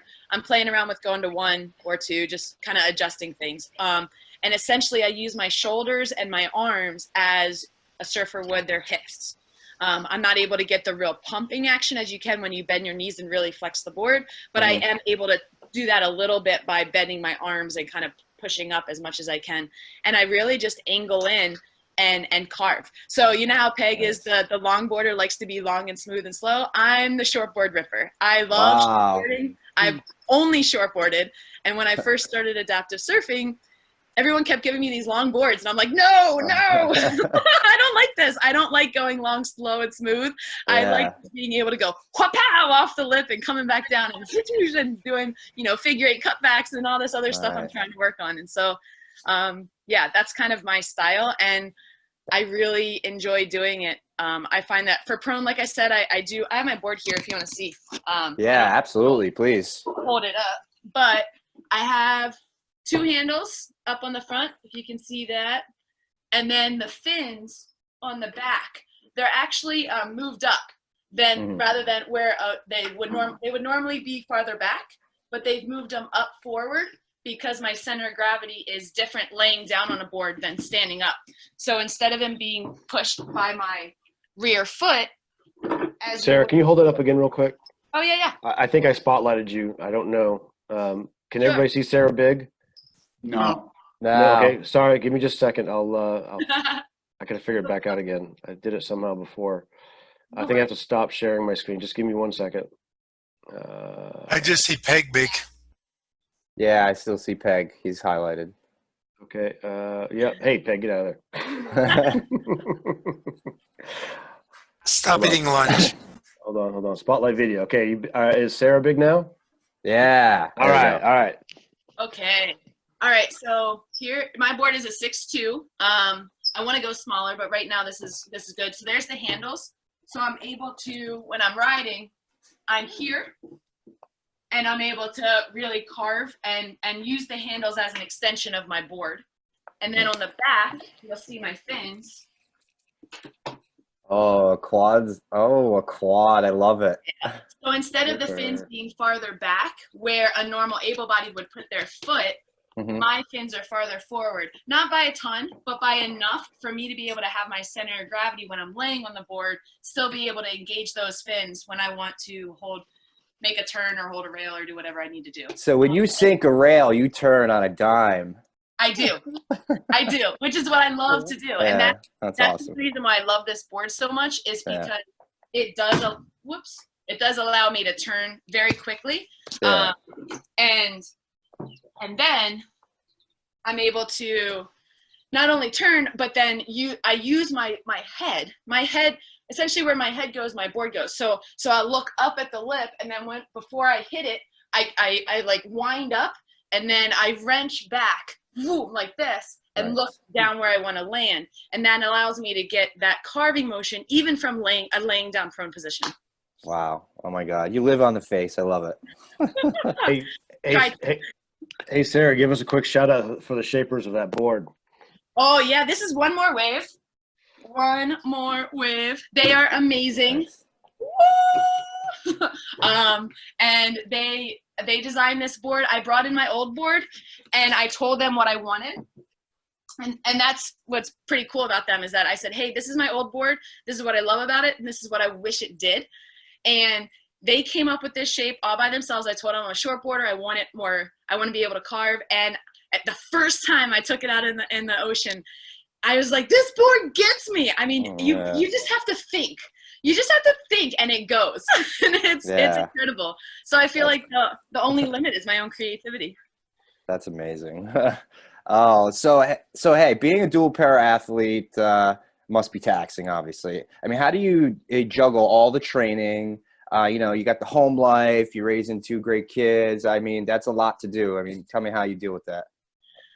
I wake up really early to work out. I find that helps me get a solid workout in and get my head straight to be able to, be there emotionally, physically, mentally for my kids. I do manage my lifestyle by making sure, or I manage my condition through my lifestyle. So I have to eat right. I have to be hydrated. I have to get enough sleep.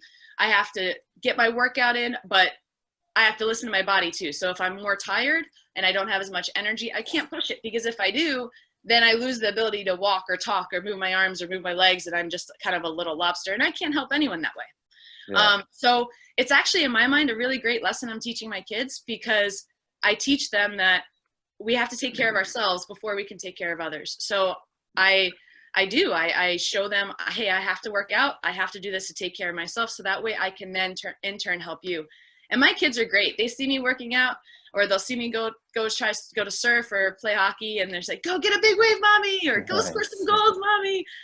And then they'll come out and they'll try to work out with me, and they're going to try to do some, whatever I'm working on, some push-ups or pull-ups, or they'll hop on my ski erg machine or my hand cycle, and they're going for a couple of minutes, and they're like, oh, this is hard. Yeah. So I love it. Stokes universal. I mean, I don't know if your kids surf or not, but if they're just watching you and they're stoked, that says a lot. Exactly. And I'm teaching them about hard work and dedication. And it's tough. I really love actually having multiple sports, because one, I don't get burnt out, but I'm also cross training all the time. And I don't just play sled hockey and surfing. I mean, I love biking, and we go skiing, and we play lacrosse. We do all sorts of stuff together, and we do it as a family as often as we can. And it's just incredible to be able to show our boys that you don't have to commit to just one sport to be able to be elite at it. The more you do and the more experiences you get, you never know what you're going to fall in love with. So try everything, see what works for you. When you find something you love, do it, but don't cut everything else out, because there's something to be said about playing other sports and doing other things that really makes your life more well-rounded. And that is a lot to grab. Every season of sport. So a lot of veterans, take part in our adaptive surf therapy program. As a veteran, you personally, do you see the benefits of surfing as therapeutic? I mean, that seems some obvious. And would you recommend it to others as a form of therapy, both for any type of physical or mental conditions that people might be struggling with? So Absolutely. Absolutely. Like I said, there is a magic healing power of the ocean. And if you haven't experienced it, you need to. And if you have experienced it, you know what I'm talking about. It brings you back. It draws you in, especially when you're doing it with people who are there to help you improve, or really just to hang out. Even if you don't want to get in the water, go to the beach and go sit there and realize the awesome power that we have right in front of us.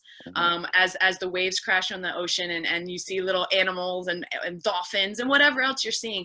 There's just being outside and being at the ocean and digging your toes in the sand if you can. There's something magical about it, and it's healing in so many ways. Definitely emotionally and mentally, but when you're out there surfing, also physically. Yeah, and I can just see how that military family progression into a surf family progression is going to be something that you guys can attach to. So exactly. Yeah.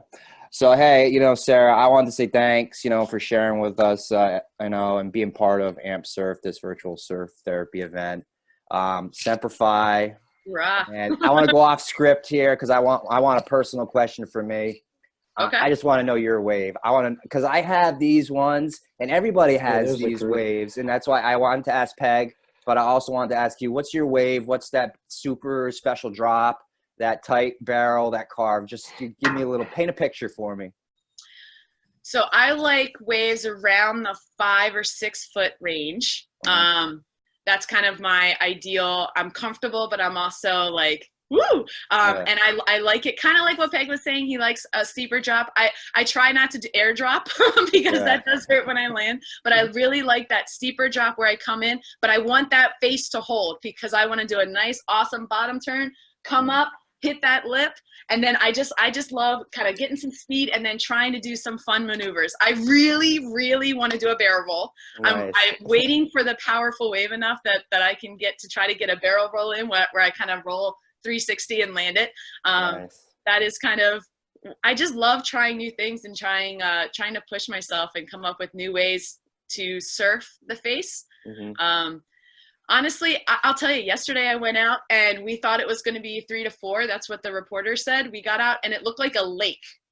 I mean, legit, it looked like a lake, maybe some ankle high waves. Yeah. And I took a bunch of friends. I was like, come on, let's go. And we all just had a great time, even surfing these little itty bitty waves, because we were swapping boards out. We were trying each other's things. We were goofing around, trying to start backwards and spin it around and just doing party waves. And even that was so much fun. And of course, the larger waves are even more fun to rip on too. So yeah. Any specific location that sticks out for you? Honestly, when I was still surfing able-bodied, going into Costa Rica, that was my favorite. Oh, I love. I spent love like Costa Rica. Oh my God. Right? I spent 10 days traveling around the Pacific coast of Costa Rica and surfing from sunrise to sunset, and it was incredible. And I will never forget that. That was probably my favorite surf trip I've ever done.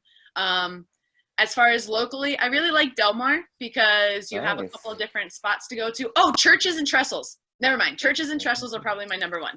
Nice. I really like that break right there. So wow.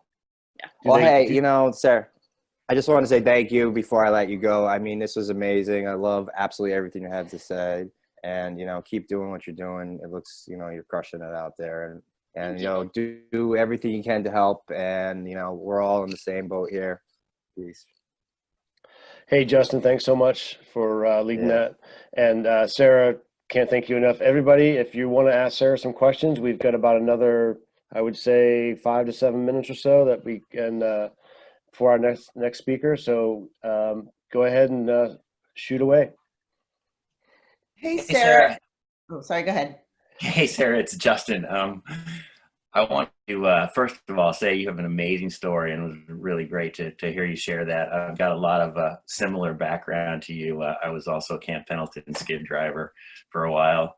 Yes. But anyways, my question is, right now I'm really trying to go out and get more people to come experience the joy and healing power of adaptive surfing. And I set up this table and I show pictures and try to sign people up and get them to come to our events. They're free.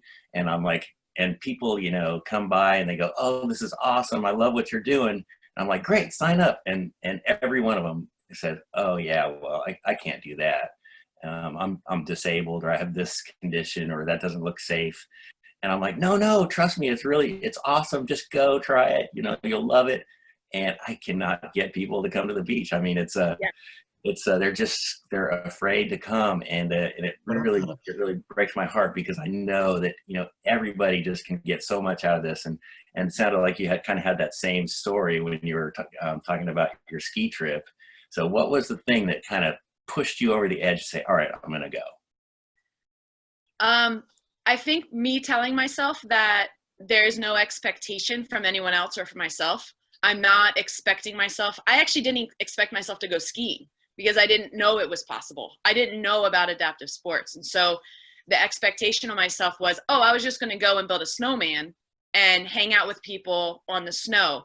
And knowing me, I'm a competitive person. As soon as I realized there was adaptive skiing and there were all these buckets of mono skis and things I could try, then of course I got in. So I guess my advice to you would be, start off with saying, hey, we're having a hangout at the beach, and you happen to have a bunch of surfboards and wetsuits hanging around. And when they see other people with disabilities crawling out there to the beach, or in their wheelchair, or putting on their prosthetic water leg, or whatever it is, then they'll realize, or even just hanging out and talking and sitting next to someone who has something maybe not similar, but an experience that's similar, then they'll realize, oh, wow, I can do it. So I think start off with just saying, hey, we're having this really cool hangout at the beach. We're having a bonfire, or we'll have s'mores, or whatever you want to do. And it just happens that you have all this surf stuff for them to try out. Perfect, Sarah. Thanks so much. That's a great idea. And I think we should all try that. That should be a little bit more successful than what we're doing right now. Sarah, is that a picture of you? A surfing ambush. Go ahead, whoever wanted to ask a question. Oh, hey, Sarah. Is that a picture of you and Brittany Hamilton I saw in the slide presentation? Did you meet her? And what was it like to meet her? Yes, it was Bethany Hamilton. I met her at the Nissan Supergo Pro. It was the first pro female contest that female adaptive surfers, we were invited to do a little exhibition heat. And it was absolutely incredible. I got to meet her when we were in the athlete's box, and I was like, oh, I need a picture. She is awesome because she was there with her kids, and and I was there with my kids, and it was really cool just to see how we've both overcome as not only surfers but as moms, and watching her pick up her kids with one arm and getting their sandwiches ready or getting them ready to go in the water or taking care of herself and switching off to her husband. And she has a great husband and a great family, and I feel very lucky and honored that I have a great husband and family as well. So it was just, I kind of connected with her on that level, on the mom level, and it was really cool to see that and see that side of her as well. Especially, I mean, our kids played together on the beach, and my husband Matt changed one of her kids' diapers. It was just really cool. Thanks for sharing. Way to go, Matt.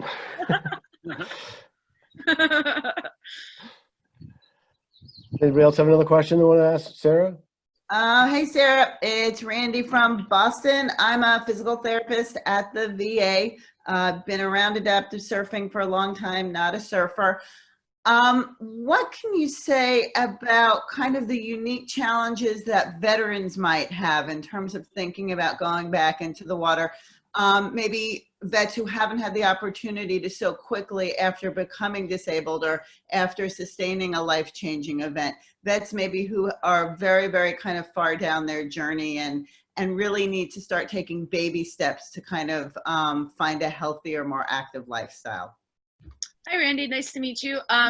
Well, yeah, it's definitely a challenge when you find someone who has been dealing with their injury without help for an extended period of time, because then they're in their own head, especially military, especially Marines. We're very stubborn. We don't like to ask for help. We don't want to change anything. You know, gosh darn it, if my legs don't work, I don't want a freaking wheelchair. I will figure this out my own way. You know, just very in your own head. And so it's very hard, especially for a veteran who's been dealing with that for a significant period of time and refuses to change their lifestyle even for the better. So like you said, it's baby steps, and I would still, sometimes it takes inviting somebody 50 times before they will finally come out. What I found for veterans is they kind of need a battle buddy. And that's what happens because we're used to that in the military. So if you're able to figure out who that person relates to and who their battle buddy is, because they do have one somewhere. So if you're able to find out maybe their battle buddy is their husband or their spouse, maybe it's a best friend, maybe it is a former squad member who is on the other side of the coast, who knows? But figure out kind of, if you can figure out who their battle buddy is and their battle buddy is coming to do something and invites them, then they will then take that step.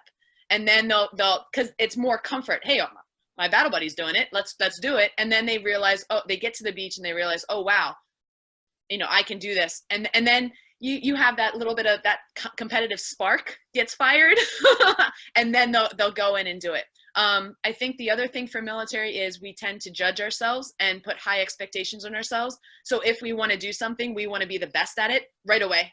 We don't want to fail. We want to be the best. We want right now, like right now. So there's a fear, and we won't even admit it, but there is a fear that we don't want to try something new, especially in the public, in front of the public, because when we're in the public, we want to be the best. We are a Marine. We're a soldier. We are the best. We're the top of the top. And so trying to take away some of that might be helpful. I don't know how. Maybe this is great. I've never heard that expression battle buddy before, but that's going to open a lot of doors. Yeah. I mean, it's that not wanting to be vulnerable, but like you said, wanting to be the best of the best, and you're starting something new. You've never done it. You've got really new challenges that maybe you haven't had. That's wonderful. That's perfect. Thank you so much. And thanks for sharing your journey. You're welcome. Okay, Sarah, yeah, thank you so much for being on here with us. And please, stick around. We've got Christian coming up next. And if anybody wants to ask Sarah some more questions, you feel free to privately message her on the chat or send it to everyone. It might spark someone else and she can chat with you via the chat box on here. And then, yeah, again, thank you so much. So now we're going to have Christian Artabali on. Christian is, excuse me, I'm sorry. Christian is the Team USA Parasurf captain and also a member of the board of directors of USA Surfing. And Christian has led Team USA to a gold medal win at the team medal at the ISA championships in 2018 and a silver medal at the 2020 AmpSurf ISA championships. He's also a 5-time US champion and 8-time world champion. He also is a pro adaptive skate champion, and he's also the first adaptive surfer to ever surf both Mavericks and Jaws. So he's another one of those guys that gets that rush from riding those big, huge waves. He also does a lot of work outside of these two sports. He works with non-governmental organizations and the UN to help get wheelchairs to people around the world that are in dire need of adaptive equipment. And so it's just amazing the stuff that Christian has done in his life and does for all of us in the adaptive world. And we can't thank him enough for being here with us and being willing to share. Steve, our East Coast events coordinator and board member, is going to do a Q&A session with Christian, and then we'll open it up to everybody as well. So let me share Christian's screen with you guys. I hope I can make this work. Bear with me if I don't get it working. Actually, that's not the right one. Hold on just a second, guys. I apologize. Where did Christian's screen go? Show all windows. There we go. All right. So Steve, you want to go ahead and take it over and start asking Christian some questions? I'm ready. All right. Hey, Christian. My name's Steve. I'm from New England. How you doing? Hey, what's going on, Steve? Can you guys hear me all right? Yes, I can hear you. First of all, thank you for joining us. This is our first virtual clinic. We certainly wish we were in the water more so than being on the screen here. But, yeah, right. You can't Google Christian Bailey without having your middle name Otter pop up. So yeah. First and foremost, can you share where that came from and how long you've had it? Oh, wow. Well, I mean, first for clarification, thank you, Dana, for the invite. I mean, only for a member of Team USA would I accept a conference call video interview at, 05:30, but I'm really stoked to be here. In clarification, though, I'm 8-time ISA World Parasurfing medalist, not a world champion. I wish I was an 8-time world champion, but not quite yet. But I'm super stoked to be here, and thank you for having me. As far as my nickname, Otter, where it came from, I'm originally from a town called Santa Cruz, which is a kind of like the Venice of Northern California, highly localized, very, very aggro, gnarly town, area. But when you reach a certain level within the surfing world out there, you're bestowed a nickname, whether it's complimentary or not. So long story short, when I was a kid, I used to enjoy freediving. And I'd dive down, I'd pick up sea urchins and abalone, all kinds of stuff. And one of the main guys out in the lineup named Barney saw me out there laying on my back on the kelp, just inspecting shells and stuff like that. He said, "Oh yeah, that's the biggest fucking honor I've ever seen." And the name stuck, and here it is 28 years later, and that's still my name. So yeah, that's it in a nutshell. Nice going. I like it. So as captain of Team USA Parasurfing, how do you encourage others living with lifelong conditions to be part of adaptive surfing? Well, I mean, with adaptive surfing, I mean, it's a hugely beneficial therapeutic opportunity. I mean, as a paraplegic or, quadriplegic or an amputee, some more than others, but we generally live with a lot of pain, a lot of, burning sensations, nerve pain, things of that nature. So, I mean, the water is phenomenally healing. I mean, I could be experiencing some of the greatest nerve pain ever in my legs, and the second I hit the lineup, that pain all melts away. So I think it's a really beautiful therapeutic opportunity that's also a lot of fun. But it's really beneficial to, you know, in a whole variety of areas, you know, not just physically, but also mentally. Thanks. Would you mind sharing how you actually got into adaptive surfing and skating, as we know you're a skater as well? Yeah, well, I mean, I was a professional surfer and skater prior to my injury. I actually got hurt during the filming of a skateboard video for Santa Cruz Skateboards back in 2006. I mean, at the time, there was really no such thing as adaptive surfing or adaptive skating. There were a few of us, you know, throughout the world, you know, very small pockets of people all over the planet that were, you know, finding new and creative ways to get back to doing what they love, but there was no community around it. I mean, you know, this was what, 15 years ago. It was really with the advent of social media that drew us all together. I mean, we were all connecting through MySpace at the time, and just trying to find, you know, other people, like-minded individuals who were trying to take it to the next level. But there was no community within adaptive surfing or skating.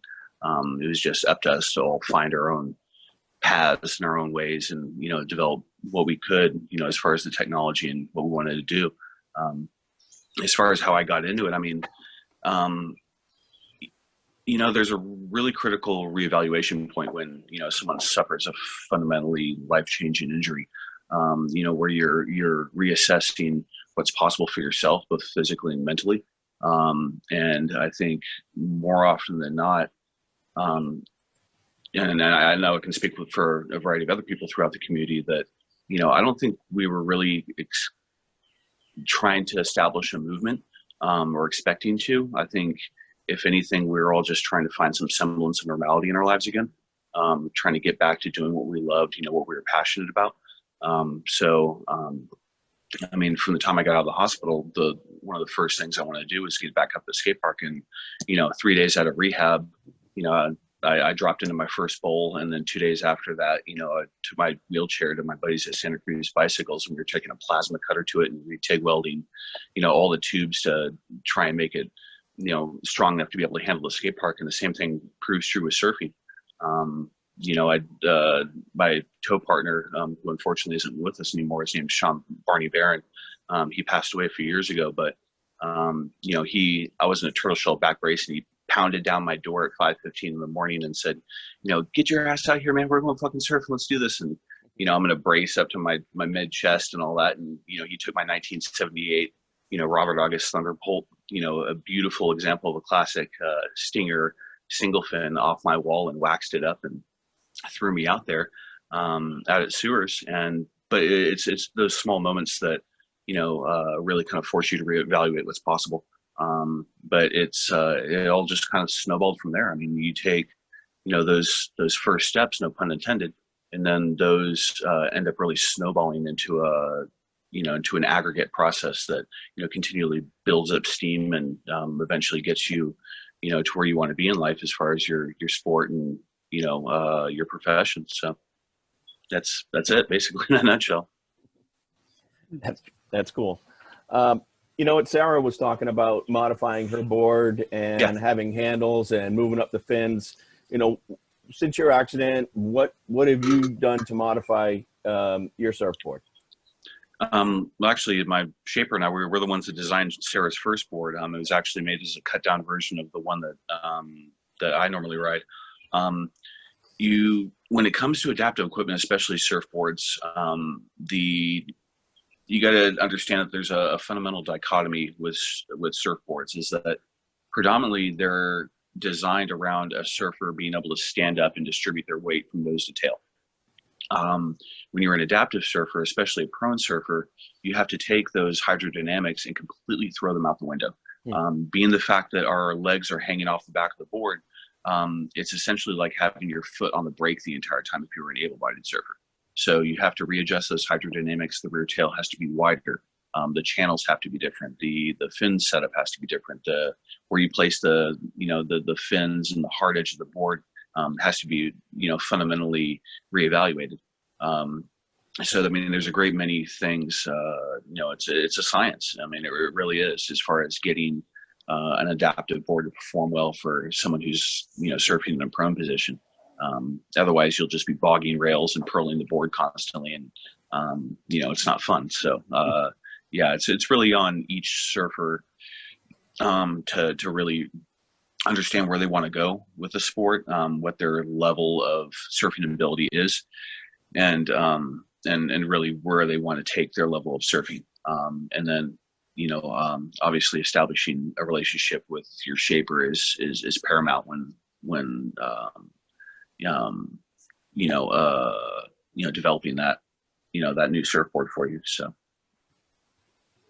well, you mentioned the level, what level you want to be at, and Dana started in the intro and shared that you've surfed Mavericks and Jaws for that matter, and love to hear. Pipeline, not Jaws. I won't surf Jaws. That's that's the one limit. Jaws is incredibly dangerous, and I can't go that fast. Well, if we could hear your experience with the big waves and what it might take for an adaptive surfer to reach that level of surfing.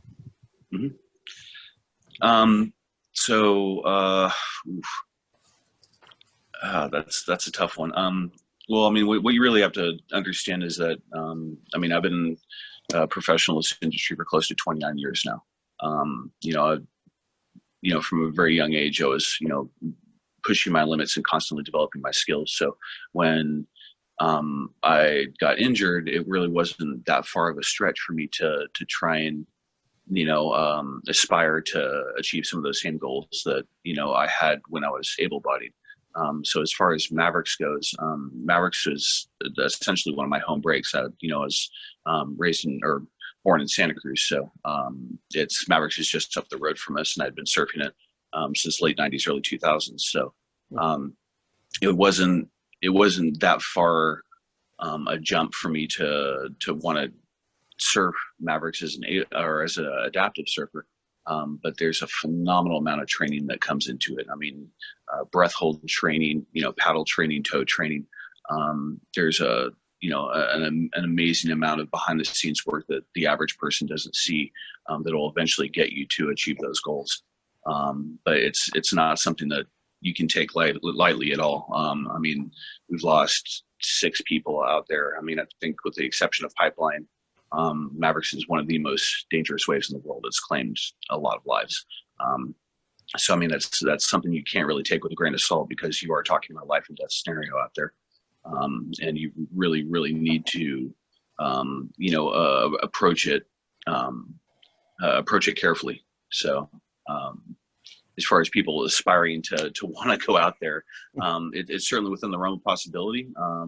But it's something that you don't want to be reckless in doing. It's like all things in life, especially with big wave surfing, it's a calculated risk.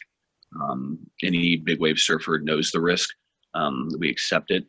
But for, some of us, it's just, there's a difference between a recreational surfer and a big wave surfer. Big wave surfing, they're waves of consequence, and you really have to kind of balance that carefully. And you have to surround yourself with a phenomenal team of people that will, allow you to achieve those goals.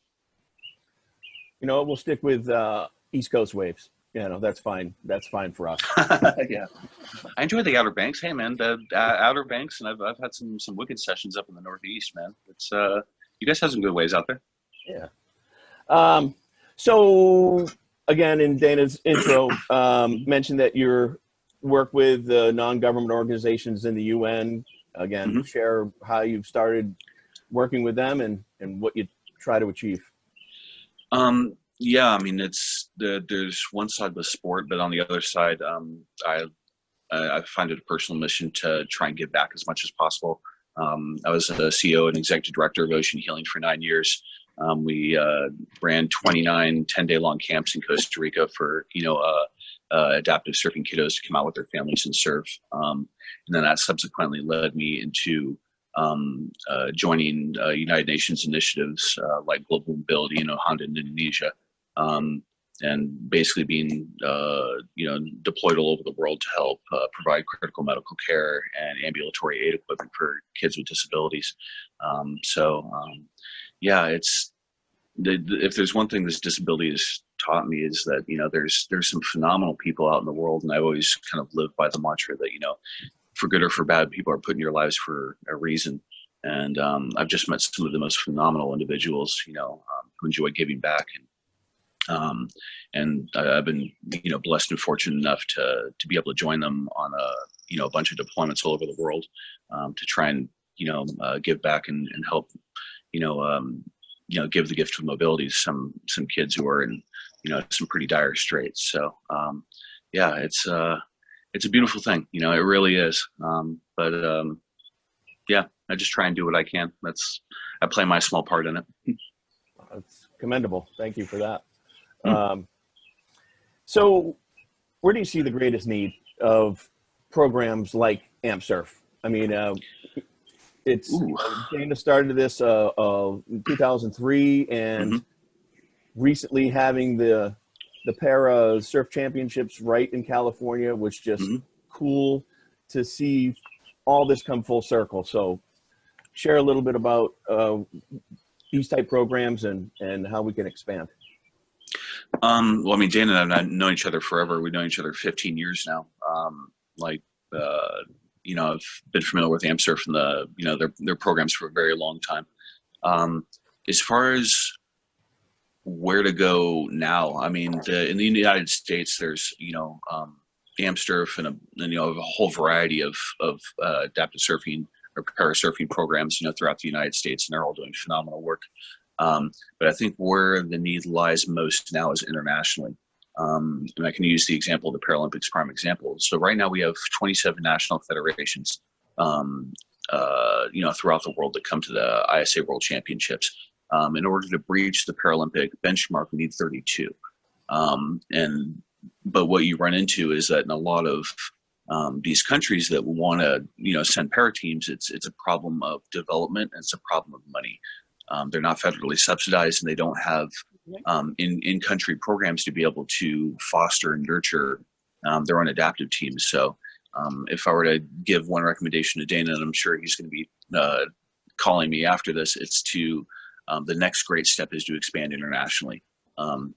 By establishing, those critical programs, or at least giving them the fingerprint to be able to develop and push their own parasurfing programs to the next level, so that they can foster national teams to come to the ISA Worlds. I think that would be, the greatest impact for the community internationally, and I think that would, also be a phenomenally helpful thing. In giving those fundamental resources to the countries that can't necessarily afford it. So that's my take. I'll take it. That's a good one. And you know what, Dana is probably going to try to go internationally. I mean, he's been having conversations with the International Surf Therapy Organization too. So that's definitely possible. Looking at the time, I'm going to say, Christian, I appreciate you being here with us. All your contributions to adaptive surfing, and you're truly at the pinnacle of the sport. And we appreciate having you be with us on our first virtual AmpSurf clinic here. So thank you for having me. It's been awesome. Thank you. So we'll open up to some questions for Christian as well. Yeah, so if anybody wants to jump in, please do. We got about another 8 to 10 minutes. Hey, Otter. Hey. Have at it. Hey, this is Dreads, man. How you doing, Hey, brother? what's up, Dreads? Doing great, man. How are you? So I heard you say Santa Cruz and agro. Oh my God, I grew up in the '80s skateboarding. I hit, so I had some great experiences that time. I just want you to give me an example, like East Coast surf culture is so much different than West Coast, but as a surfer, we strive to travel everywhere. We want to be at these great places, regardless of the type of surfing you're doing. We're doing it all for the same reason. And I'm just curious, good solid advice as a surfer in an agro environment. Fundamental rules of surfing. Don't drop in on people. Don't be a kook. Give the respect to the lineup. It's with Santa Cruz, I had to earn my place. At the slot. You start off at indicators, then you eventually go up to steamer, and then eventually you earn a spot at the slot. If you're a beginning surfer, just go out there and have fun. But respect the locals, and especially respect the fundamental rules of surfing. If you see somebody on a wave, don't drop in on them. Wait for a slider and take off on that. Santa Cruz has calmed down quite a bit since the 80s and 90s. You don't have that that really aggro kind of pipeline mentality where people are going to kick your ass if you drop in on them. But you'll still get heckled on occasion. But just go out there and have fun and respect the fundamental rules of surfing. That's the basics. That applies anywhere. Best advice you could give is respect and. But thank you, man. Yeah, just go out there and have fun. At the end of the day, we're all out there for the same reasons. It's just go out there and have a great time. So, yeah.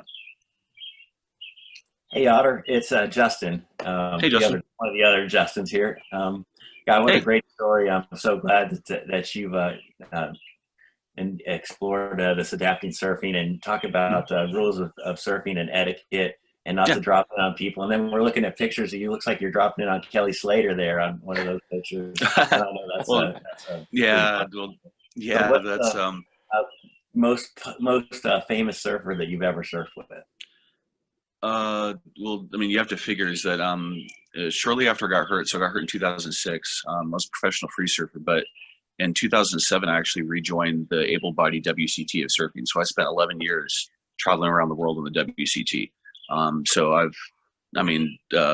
Kelly, Joel, Mick, Gabriel, Felipe, they're all good friends of mine. I've known them for, over a decade. So, I've pretty much had the opportunity to surf and hang out with, everyone in the past, 15 years. I surf regularly with Jerry Lopez. He lives here in Oregon. So, it's a small community. We all know each other, and there's no kind of jaded attitude. At the end of the day, despite all the surf media, at the end of the day, they're all just people. You treat them like you would everyone else, and you have a great time, and you go out there and surf and have fun. Totally cool, man. Thanks a lot. Yeah. Hey, Chris, just a comment. It was kind of an understatement that you said you're only doing a little part. You're only just doing your little part. Yeah. I've got guys that are landlocked here in Salt Lake that have come out to San Diego and Pismo to learn how to surf. Yeah. Have disabilities, and you were the springboard. Their comments were, he can do it, I can do it. Yeah, it's kind of like I said, this is an aggregate process. All it takes is one person to, and it's not necessarily me. It could be Dana or any other adaptive surfer or skater. It only takes one person to kind of plant that seed. And it's an aggregate process. As soon as you go out there and do it once, you want to do it again. You're not satisfied with a bottom turn or a cutback, and you want to get out there and do it again and again. And, when compounded over, the course of, months and years and even decades after that, everyone throughout the community feeds on each other, and we're constantly pushing each other to take that next step and to push that next benchmark. So it's while it may have started off small with only just a few of us doing it throughout the world. Now it's no longer about any single individual. We're a huge community of people that are pushing the limits and bringing the sport to that next level and into the Paralympics. So it is my small part. It's just I'm just one small cog in an overall machine. But I'm very happy to have played my small part. Keep pushing. Always, man. Anybody else want to throw a question at Otter? All right. Hey, Christian, brother, hey. I can't thank you enough for being here. And my pleasure, brother. Going international, that is definitely something we have on the horizon, and we're striving towards doing that as soon as we can. And hopefully with all this COVID stuff, it may have a little different flavor, but it's going to have that different flavor everywhere and anywhere we go. But yeah, we definitely want to move in that direction. So, and we will definitely be leaning on you for advice and ways to do that with all your amazing experience, especially down in Costa Rica and stuff like that. Yeah, happy to help any way I can, brother. Yeah, I know it. And that's what's great about this whole community that we have, is that pretty much everybody has that open heart and willingness to give back to the community and to grow the community, and that makes such a huge difference. And I firmly believe that, you know, your influence on it has really helped that for sure. So again, thank you so much for being here. It's been amazing. I am going to start switching things over now to Justin, or the Dude, as he's better known to most of our team. And he's going to talk to us about what it's like to become a surfer, what it was like for him to become a surfer, and what it's meant to him, and then how we are going to expand on these virtual clinics to start bringing in more of the skills and techniques to use for anyone out there that wants to become a surfer and do it from the adaptive aspect, or actually probably the able-bodied aspect for that matter. So Justin, I'm going to stop sharing my screen, and I think you can start sharing yours. And go ahead and take it over, Sir Christian. Thanks again so much. Yeah, thank you, Dana. It's been fun. And please stick around. It says that the host has denied attendees' ability to share the screen. So hopefully you can share. Denied. Brutal.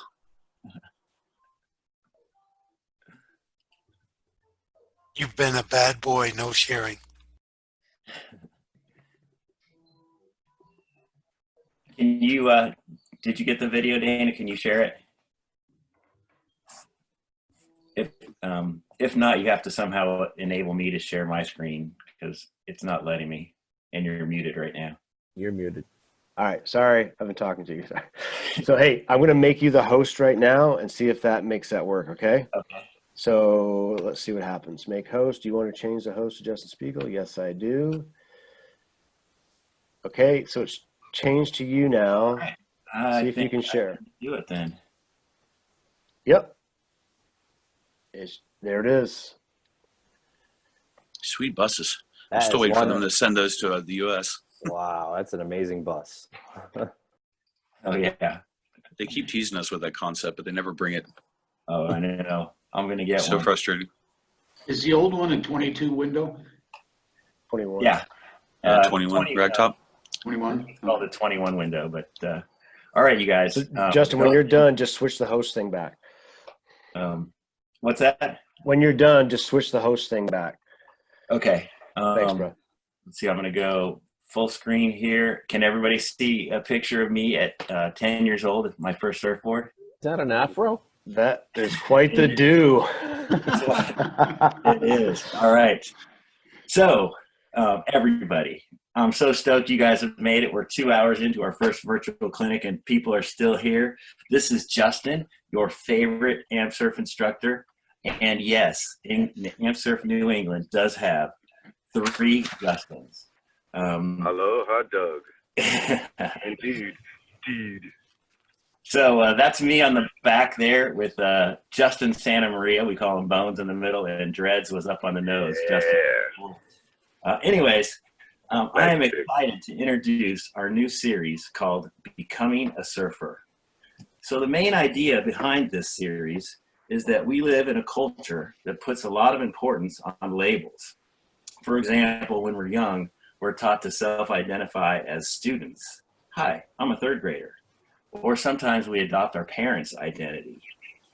Yeah, my mom works in a hospital. Then we go off to college or join the workforce and we get a new identity. In my case, I went to college, so I was an undeclared major for a while. Hey, Justin. And, then I joined the Corps. I was a Marine, and finally I earned the label of Marine helicopter pilot. That's all well and good until something happens and your situation changes. Let's say you get into an accident or you're injured, and now you're no longer able to do what you've kind of worked your whole life to be. Or say you're in the restaurant industry or some other hospitality industry that gets slammed by COVID-19 and all of a sudden you get laid off. Or you're in the military and you experience combat and you're either injured physically or mentally and then you get sent home. Or you get fired, or you retire, or you develop a condition that's with you for the rest of your life. The list goes on and on. These are powerful events that can often become the way that we identify ourselves. In my case, I retired after 27 years in the military and became a soccer mom. The only problem is my daughter didn't play soccer and I was a dad. But fortunately, I had stopped identifying myself by my job title back in 1997. Here's how that happened. I had been in the Air Force for about 6 months. I was sent to Montgomery, Alabama for a squadron officer school, a mid-level professional development course that the Air Force sends most of its captains to. I was sitting in a circle with 11 other Air Force captains, and it was day one of our 7-week course. We were in the introductions, and the script was something like this. Hi, I'm Captain, insert your name here. I am a fill in the blank with my job title, stationed at fill in the blank with your base. I grew up in city, state, and went to blank university. I still thought of myself as a Marine, but I went ahead and gave my introduction. Hi, I'm Captain Spiegel. I'm a UH-1N pilot stationed at Andrews Air Force Base. I grew up in Long Beach, California, and went to Cal State Long Beach. As we worked our way around the circle, I noticed a few impressive tidbits. We had an intelligence officer, a nurse, a maintainer, a logistician, a KC-135 navigator, a B-52 bomber pilot. But for the most part, we were all mid-level Air Force officers. That was up until Captain Gary Wettengale broke the mold. He said, hi, I'm Gary Wettengale. I'm an ultimate Frisbee player. I fly C-17s out of Charleston to help fund my Frisbee lifestyle. Now, he may have been truly enlightened, or he may have just been trying to be funny, but I thought he was onto something. We are what we identify ourselves as. If we identify ourselves by something temporary, we'll have to change that identity when the situation changes. If we identify ourselves by our past, then we're living in the past. If we identify ourselves by our shortcomings or limitations, then that's what we become. Fortunately, the surfing culture is powerfully attractive, alluring, and accepting of anyone willing to put in the time and effort to claim the label of surfer. So from that point on, I decided to identify myself as a surfer. AmpSurf does a great job of taking people with disabilities surfing. That's awesome, and I'm all in. But for those who are willing, I want to help them take it to the next level. I want to help them become surfers. With that in mind, we've put together a couple of sessions that we can do virtually with some of the building blocks of becoming a surfer. They include classes on buying your first surfboard and wetsuit, surf etiquette, the rules of the lineup, catching an unbroken wave, the perfect surf buddy and where to surf, and planning your first surf trip. These sessions are intended to provide you with the tools you need to drop that identity label that might be holding you back and become a surfer. Then things that surfers think about, like the perfect wave, the next surfboard, your next surf trip, the next time the waves are going to be good, who you're going to surf with, where.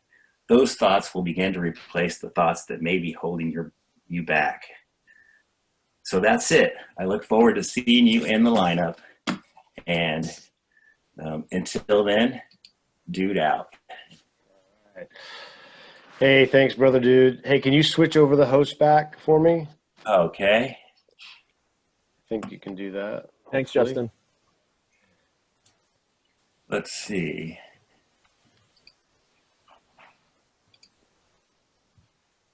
I am not sure how to do that. So if you right click on my picture, okay, it should have an option to change host to myself. If you can't, it's not a big deal. Oh yeah, make host. Got it. Okay. All right. Should now be the host. Okay. Let me see what I am, what I'm not. Hey, everybody. So we're going to finish up here in just a few. I just have a few things I want to share with y'all. But absolutely, this has been amazing. I think for our first time doing this, I think our content was good. I think everybody had a good time. Our speakers, you guys knocked it out of the park for us, without a doubt. And so I just can't thank you all enough for being a part of this. So some things coming up. So our next one of these will be June 20th, and that's going to be from 8 a.m. to 10:30 a.m. Pacific time, and 11 a.m. to 1:30 p.m. Eastern time. And then we'll do one the very next day, again on the 21st, and that'll be from 5 a.m. to 7:30 a.m. Pacific time, and 8 a.m. to 10:30 a.m. Eastern time. So us West Coasters will have to get up extra early again for that one. And then the June 27 one will be from 8 a.m. to 10:30 a.m. Pacific time, and 11 a.m. to 1:30 p.m. Eastern time. We'll have different speakers for all these events and classes that Justin talked about for y'all. So hopefully we can have another really great, engaging, and beneficial session on here. And we know that we all can't come together right now to be in the water, but at least we can keep meeting like this and enjoy spending some virtual waves together. Please help us reach others out there by spreading the word about AmpSurf, not only our regular clinics, but these events as well. It's huge to see so many people coming on and being a part of this, and we'd love to see that grow as we try to expand these programs. It looks like our July events, most of them will also be virtual, and so hopefully, late July, early August, we can start getting in the water. We are going to work, like I spoke with earlier, Doug and I are going to work with the folks up in Oregon. It looks like they are going to let us have something up there on a smaller scale. So, look forward to hearing about that and sharing that with you guys. So I just wanted to share, so our speakers for the next round, we've got speakers from, we have the South African champion surfer, JP Verndi. We've got just all sorts of great Kyle Richardson, who's another big wave ski surfer, and some other great people that are going to come on and be a part. We have a Josh Bogle, who's a quad amputee, and then we have also I'm trying to think of Josh's last name. I can't think of it now off the top of my head, but he's one of our adaptive blind surfers. So we'll get their perspective on what it's like and the adaptions they've made. Loya, thank you, to be successful out there in the water. And again, I can't thank you all enough. I think even we're going to get Melissa on for one of these as well. And I know John's going to share at one of the future events some excerpts from his grandfather's World War II letters, basically as he marched through Europe to win World War II. And we'll have Brett Cotter as well on here talking about ways that we can all help deal with stressful situations, whether you've got PTS or not. He's got some great advice for all of us.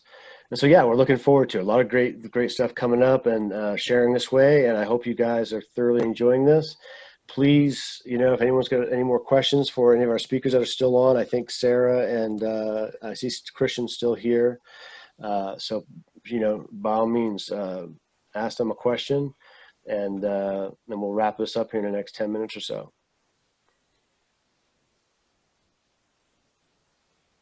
Hey, Sarah. I got a question for Sarah. Unlock your iPhone first. What position do you play on the ice? So, funny story. I'm actually a forward by trade. I'm really good at face-offs, so I love playing center. However, this past season, my U.S. coach, she said she needed more offensively minded defense. So defense that were willing to jump in and cycle with the forwards to get the puck in the offensive zone and keep it in. So now I also play defense. So essentially I play anything but goalie. That's funny because I coach a team of disabled veterans here in Salt Lake. We're called the Flying Elbows, and we've got an open position for a forward. There you go. Well, how about this? I'll give you one better. If you want to join, if your team wants to join a league, let me know, and you guys can join our Pacific League and actually play some games and get some tournaments in and stuff. Good. We'd love to. We're playing with teams now out of Colorado and Las Vegas, and we'd love to expand. Well, come join us or come play against us. That would be great. Thank you.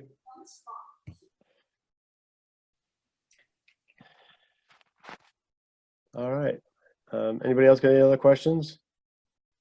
I just want to say we got a good, strong showing from our Costa Rica surf trip crew here. We got Marcel and Dreads, and of course Dana was there. And we had a great time in Costa Rica, and Sarah was talking about that was her favorite surf trip in the past. So If you go again, let me know. I want in. Yeah, you're in. Go again. And that may Christian be one too. of our national spots that we open up. So Yeah, I was going to say, if you guys need a place down there, we actually have our own surf resort in Santa Teresa. Ooh. Well, Yeah. there we go. Yeah, we Any can spots house for them. blind surfers? Yeah, we actually have a left-hand and right-hand point break and 2 beach breaks right out front. We're on the maritime line, so we're 200 yards from the beach. We have we can house up to I think we're up to 27 people now that we can house. I think AmpSurf Costa Wow. Rica is going to be using some space of yours, Christian. More than happy to. I'll Sounds hook like you guys up with fun. my business partner. Oh, excellent. I I don't am even on all of them. Yeah. I don't even need a bed. I just need a hammock. Yeah, we you have know, those too. And in all seriousness, folks, we are seriously discussing trying to do a larger scale event down there with participants and everybody in Costa Rica. So that's not just pie in the sky that we're throwing out and talking about. That's a thing we're looking at doing this next year. No, I was going to say, we already have the facility there. We've already run 29 10-day-long camps for kids with disabilities. So we already have the full quiver. We have everything you guys need. So all you need to do is just give me dates, and we'll work it out. All right. Well, our coordination team for Costa Rica, i.e. Justin, will Yeah. be in touch.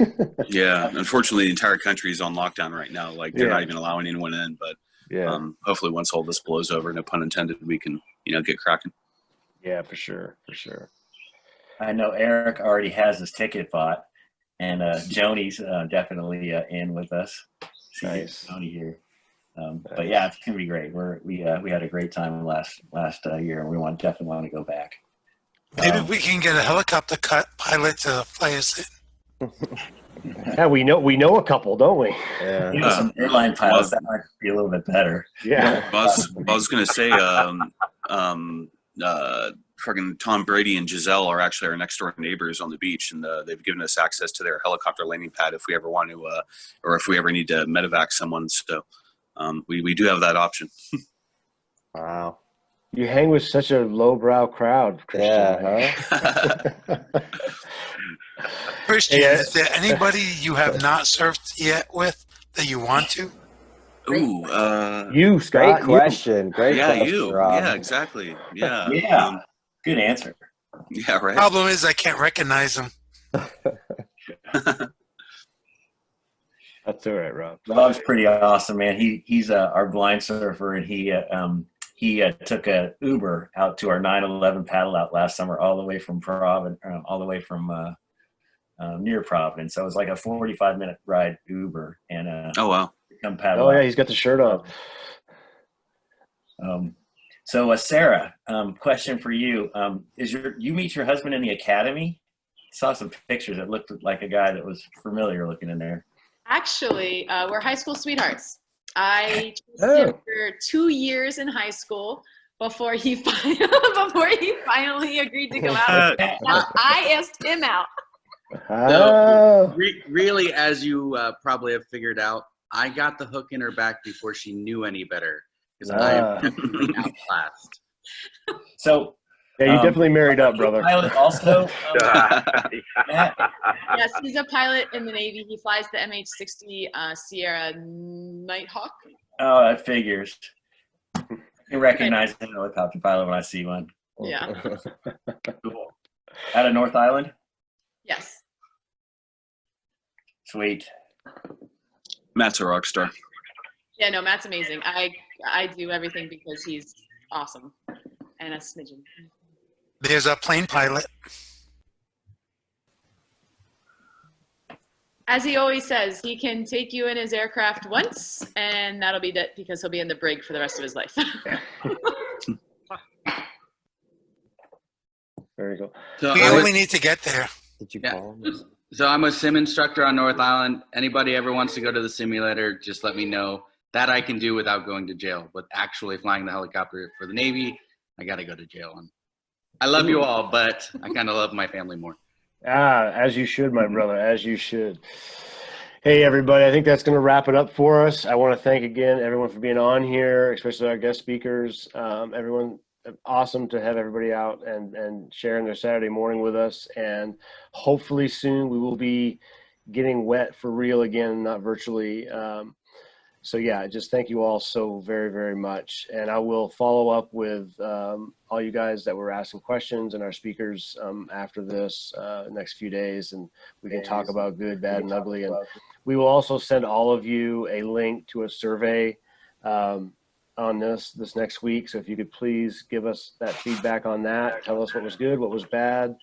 You know, should we mute Dana for the entire thing? Whatever you want to say, we want to hear it. And we'd love to hear back from you on it. So thank you again, everyone, for being here. And I am recording all this, so I will start it'll probably take it a while to create it, but once it's all done, I'll upload it to the channel and we'll send a link out for that as well. So if you want to look at something that was said, or if you had another, remember something you wanted to check it out, you'll be able to check that out as well. So again, thank you all so very much. Great seeing everybody.